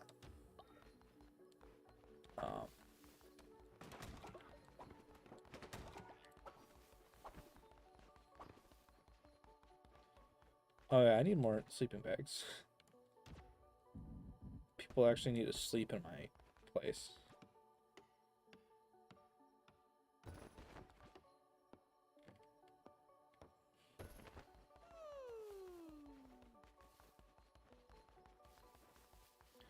Yeah, I could very easily make a design document for the game, is the weird thing. it's actually making it has always been my problem. I don't know what to do with you. I got you in my last playthrough, and I just genuinely don't know what the bit I'm supposed to do with this is. Can I take it into the forest? That's weird. Let me do a... I'm waiting for it to be daytime so I can do a sermon. That could be a thing where you... That's actually part of the bit with this to make this narrative a little unique. Because it's week one, you are the security guard who figures out all of their weird weaknesses and, like, rules for the first time.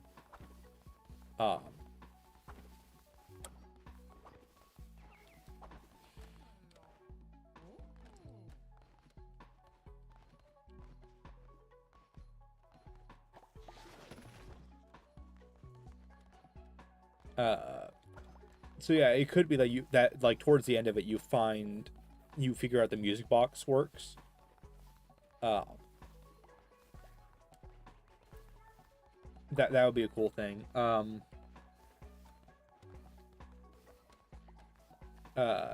Actually, yeah, the music box being a final reward would be a nice thing for doing the mini games. The end. So there would be 3 endings, just 3 period hard, and they're 3 pretty simple ending concepts. So if you do nothing right, if you don't help enough people, maybe 4 if it turns out one of them is really boring.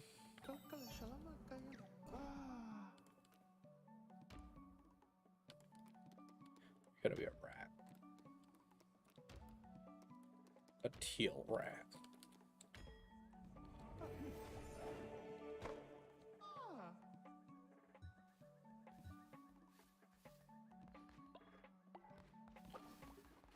Just in time for the sermon.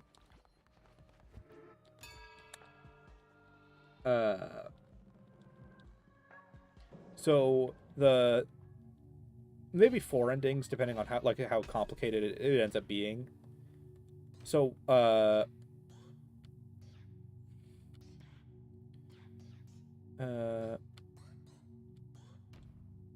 think I'll do more curses.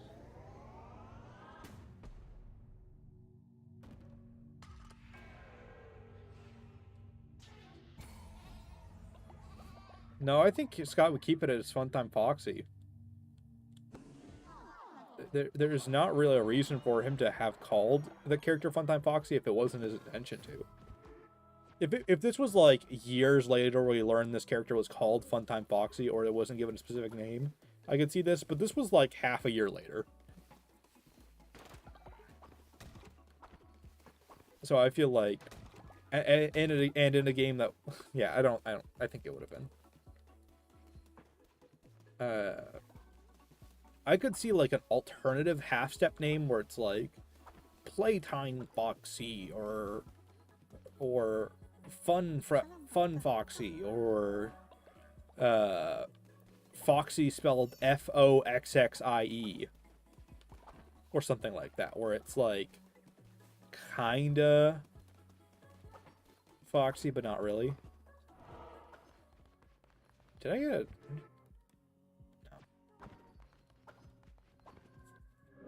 I could see him doing something like that. I don't see him renaming Foxy, Funtime Foxy completely.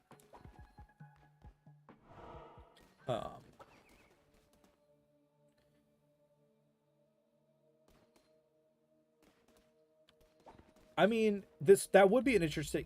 Here's the thing: is the reason I've never been like, I want people to work on this, and I haven't reached out to people is because I can't contribute as much as I want to. Yeah, it's boss time. While I do know the basics of 3D modeling, I've never made like the proper like FNAF 3D model, so I'd have to learn to do that if I want to contribute there. Ooh, this looks fast.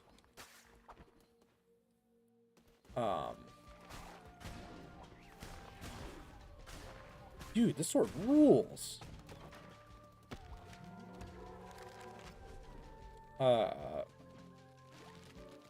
So that's why I've never been like, I'm building a team for the sole purpose of making this FNAF fan game. Because I just couldn't contribute to it as much as I'd like.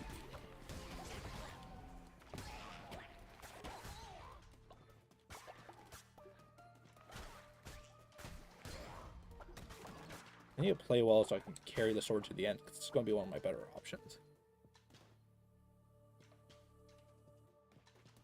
I'm pretty sure that Foxy was before Sister Location. I talked about that in the Mangle MCI, Molten MCI video.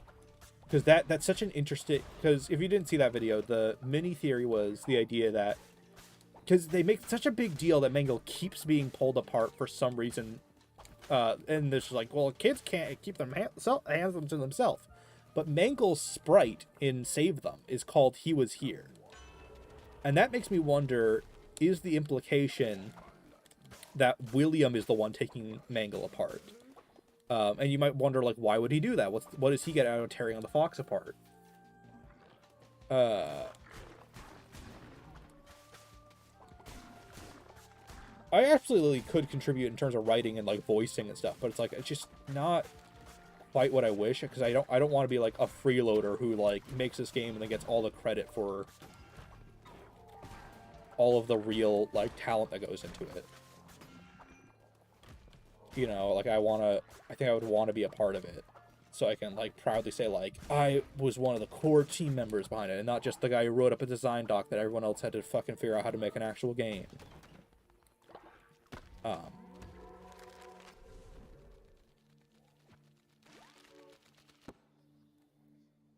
Yeah, so, and William has the ability to blame Mangle's destruction on other people because he will be the day guard and he was the security guard. So he has the time to do it, and he has like the ability to get away with it. And also what's interesting about that is if this was the moment he learns about Remnant, the timeline adds up. Like, let's say, because the entire idea of FNAF 2 prior to the game coming out was something borrowed, something new. This idea of this old character paired with a new one, and, like, the old one's missing parts, but the new one's there with the parts or whatever. And Phone Guy even states, like, oh, we use the old ones for parts. Isn't that weird? To me, that seems to be the main implication to why they act haunted, is that they're using parts from the old suits, and that's what's causing a lot of their weird anomalies. And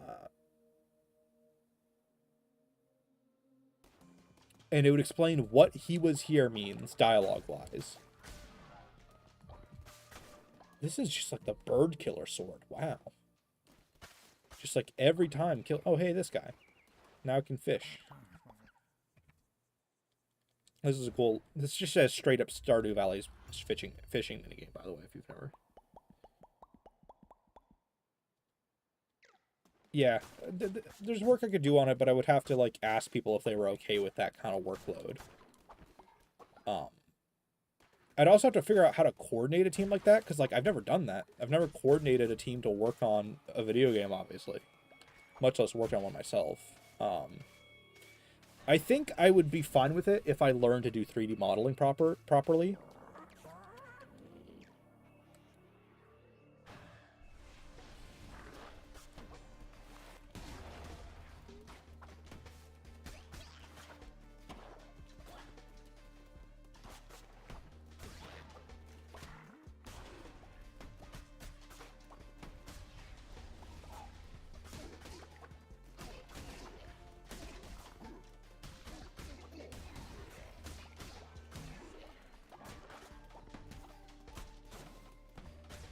I'm very low on health, so this is very nerve-wracking for me.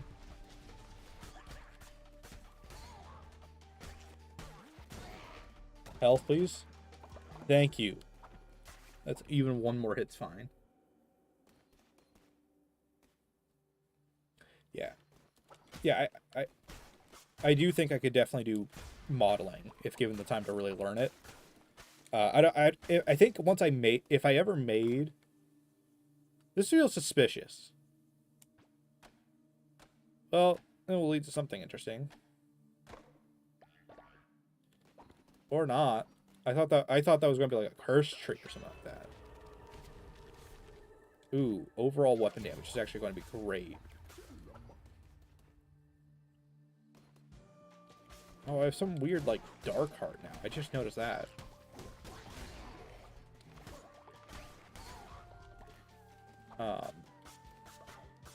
If I learned to do, like, 3D modeling or something, and then I could make the models, and then I'd be ready to work on a game. Where I'm like, if you guys can handle the programming and, like, the game engine and stuff, I can, like, work on the art and the voice acting and, like, whatever. Oh, what are the... I have 4? I think I do this. I think that's going to be better for the boss in general. I think I would like to do a proper 3D game, maybe in like Godot or something. Or maybe just like some entry-level Unity or something like that. It's a fan game. It's something easy to access that like any dev could have to work together on.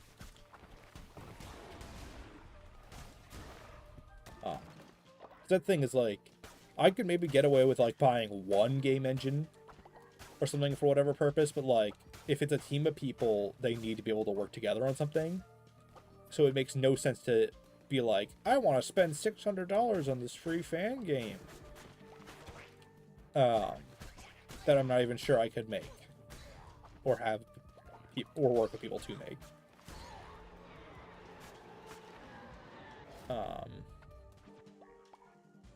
No, that's what I had before.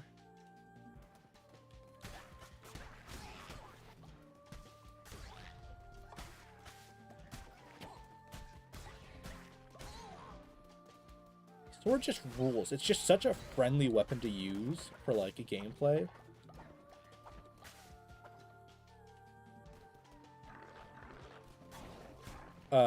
Oh, I didn't talk about the ending. So yeah, one ending is just like the basic bad ending, like they all corner, like basically like the idea is like it would literally become impossible to win the final night for one of the bad endings if you didn't do mini games. And then one of them, one of the endings is you did the mini games and Cassidy / Fredbear's like, we'll let you go. Like you don't seem that bad. You weren't the person who hurt us. You can just leave. You were nice to us. But then before that, before they're like you can leave finally, Cassidy would offer like, if you really want to help us, you could go and kill William Afton for us. So like the weird impossible, because there's always a fucking weird impossible zany ending in a FNAF game. It's like where there's like some weird part of it that doesn't make any fucking sense. Ever since Stitchline, that's been like an aspect. They're like Stitchline 6, Help Wanted 1, arguably with the pizza party ending, where it's like that happened, I guess. But yeah, one of the endings would be you just like go to William's house and just like fucking shoot him and then get arrested because you're killing what to the law is an innocent man. So it's like you're basically giving up your own life for the sake of helping these kids. It's like the idea. Like that's like the unrealistic non-canon good ending. The canon ending is just like you were nice enough to the kids and you leave. Is like the implication. Like you did your best, you helped, but you're leaving this place behind and you're never going to return is the idea.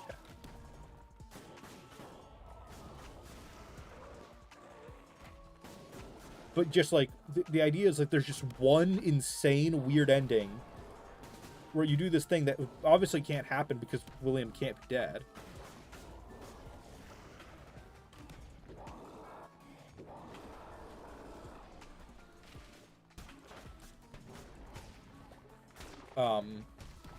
I do think it could be cool to make it so when you lose the final time, like in the bad ending, as someone said in chat, it could be a first-person springlock failure. Could be what you wake up as, where you like wake up in Golden Freddy's suit, and then you're like trying to move around, and then it's like, and then it's just like the slap, like the screaming.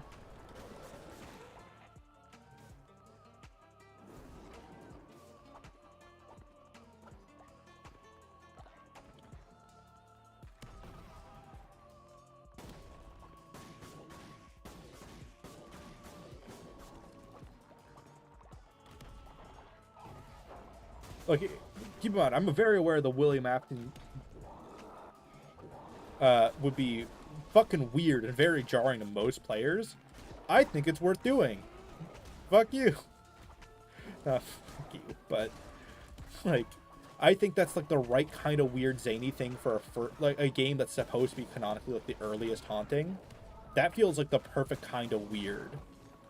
To, like, make it so clear this is not the canon ending because William's dead. Because William can't be dead.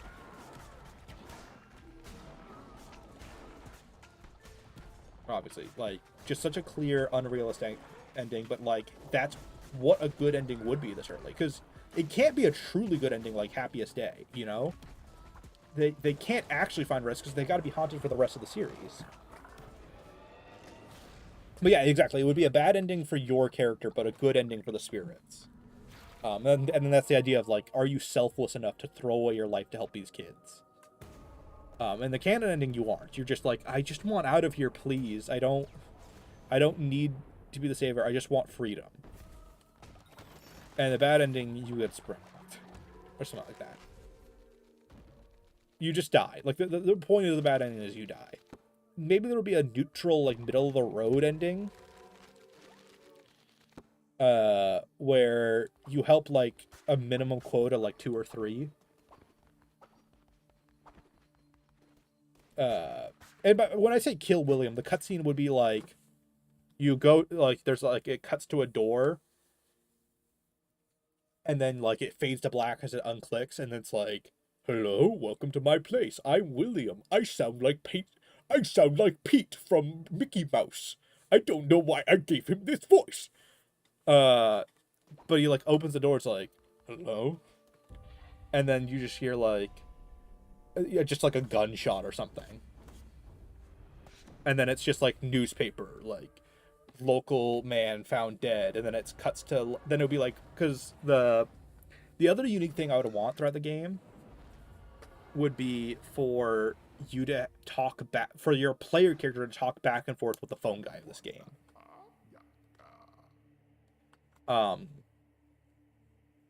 To really add to the feeling that it's real. That isn't my dumbest William voice. That's just, my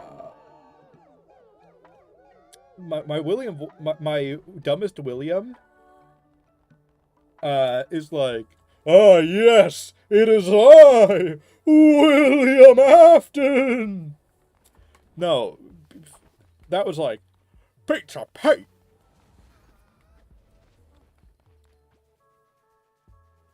What are you doing out here? That was Pete from Mickey Mouse, not the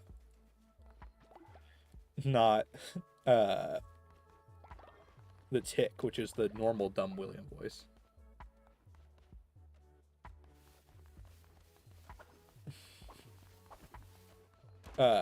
But yeah, your main character, what would be partially unique about him is, like, your main character would talk in this game, as opposed to your other typical FNAF games, where the main character doesn't say a word half the time. And it would just be like me doing the voice. It would be something very bare bones and, like, achievable like that.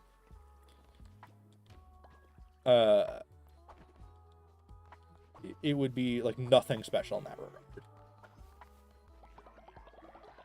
Oh shit, I haven't been feeding people.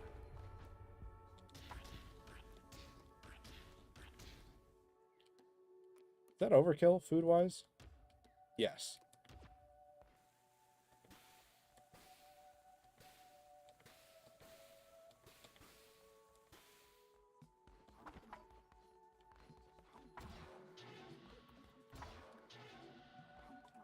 Oh yeah, a lot of FNAF games do end on, like, a bad ending or, like, negative concept.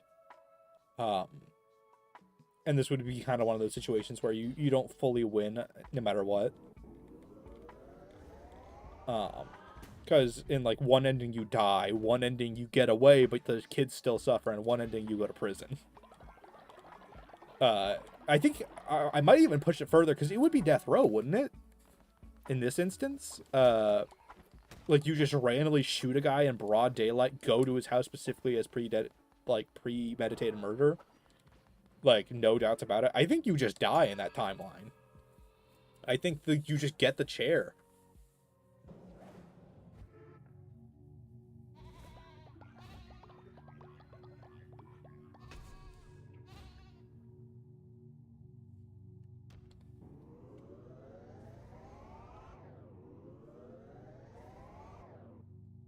Never really noticed that it unwinds that way. I'll get vampiric weapons. Ever since those leaked burn trap voice clips came out. Which one? Yeah, Jeremy almost got a good ending. He's like the one guy who gets out mostly unscathed, minus the bite. And honestly, if it was the choice between the other FNAF canon endings,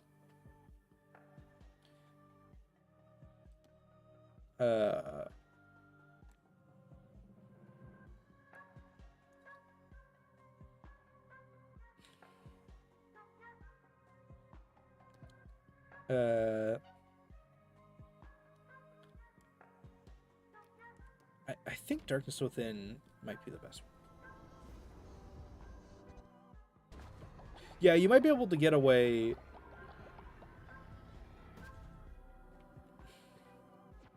with like pleading insanity. I don't think you get out of it well though, no matter what. I think it's kind of a bad timeline every timeline.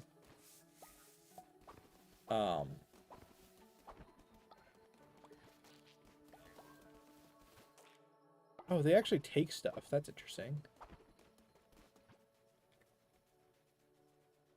I never even picked up that the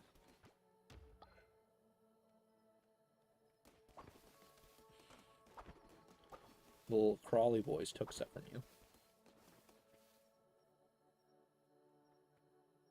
Oh, yeah. Well, I would say living to... Let's assume Jeremy's minimum 18 in 1987.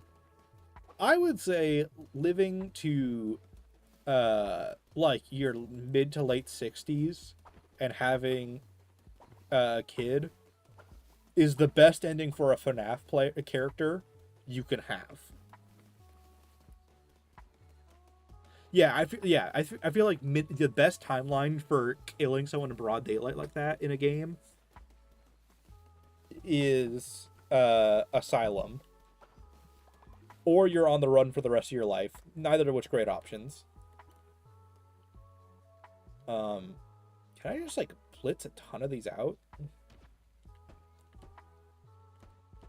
I think I can. Actually, it's stone I'm low on, but I actually am not that worried about that. I do need like more normal beds in general.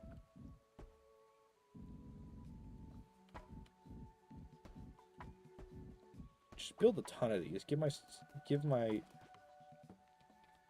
build for me, slaves. Your lives are in debt to mine.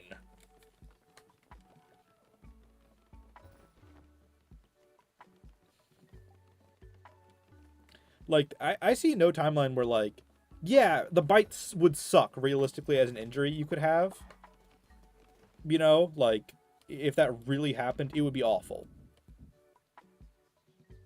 But at the same time, oh my god, could it be in this war? Like, Mike had his organs ripped out. Like, William has been burned alive and as a horrible person time and time again. Henry had to live like his entire life with like his like 3 to 10-year-old daughter being killed like at a very young age, and then had to kill himself later. Miss Afton, if she had anything, had to just like lose her entire family and live with William. That's got to be awful. all of the Afghan kids in general just have horrible lives. Like, no one gets out of FNAF great. Vanny had her mind taken over, even though she deals with, like, a little less bullshit overall, because she doesn't die, at least. Or have permanent life-altering physical harm. I guess Vanny makes it out best, other than the trauma of being taken over and losing your mind and stuff. You got a heart.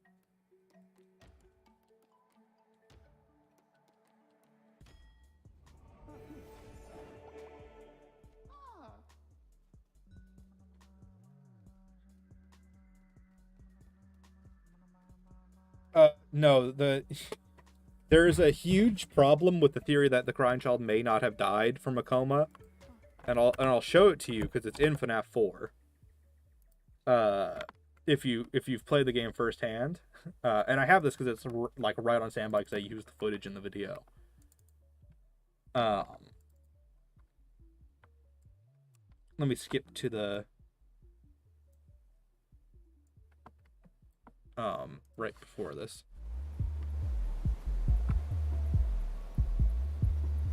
Damn it, the footage of FNAF isn't loud enough. Hold on.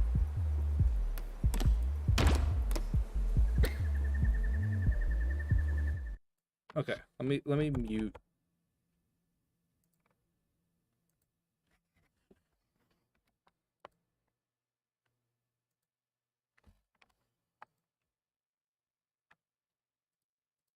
Is there no audio for this? There's supposed to be audio for this. Hold on. Let me pull it up on YouTube. There's a very important detail that I'll just show firsthand. Or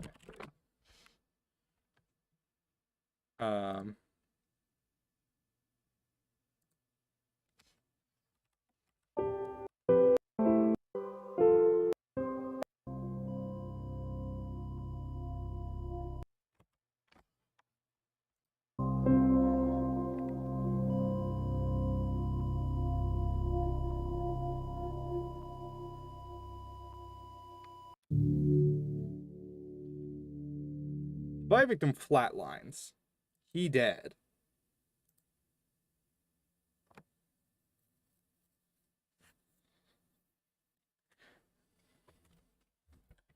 Yeah, I did make a FNAF fan game trolley problem. You're absolutely right. Yeah, he flatlines. The kid's dead. Or at least he was dead for some amount of time.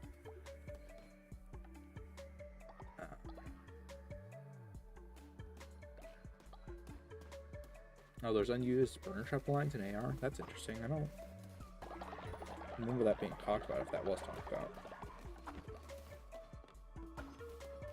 Was this recent, or like if it's an old thing, I might have seen it and just forgotten exactly what was said, but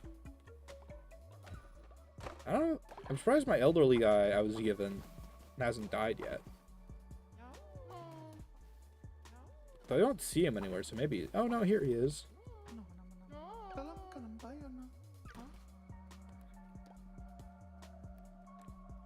I'll give you a blessing purely because you're old. Oh, I have to read people's minds, right? That's the thing I gotta do. Wow. Exhilarating.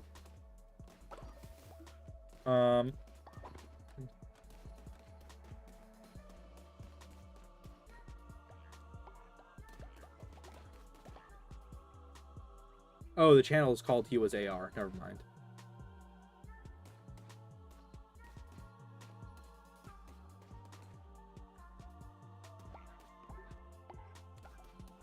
No, it was not for FNAF AR. It was a channel whose name includes the word AR.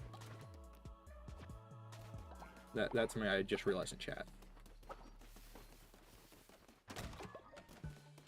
It's just are they just the trailer voice lines?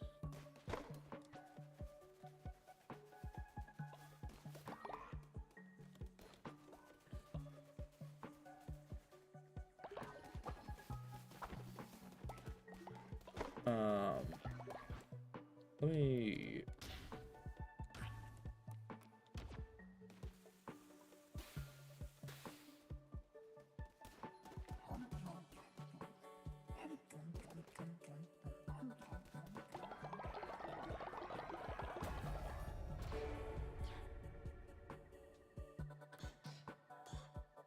What do I upgrade? The missionary is cool and all conceptually, but it's not. I think this is probably the best thing. Actually, no. This serves a mechanical purpose. The prison.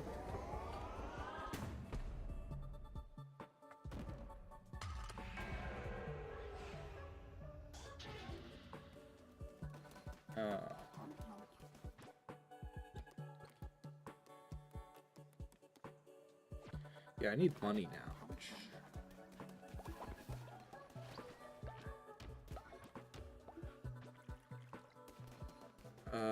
I think this is probably a good point to end stream. I beaten the first boss.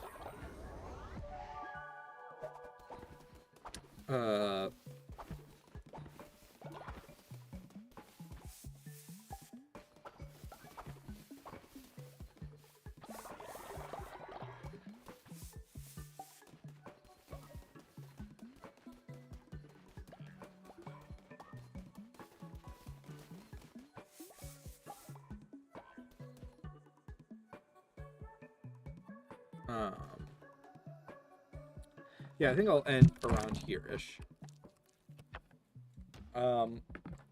Yeah, FNAF Week One is like an idea I'll always, if I get good with 3D modeling, maybe I'll pursue working on it.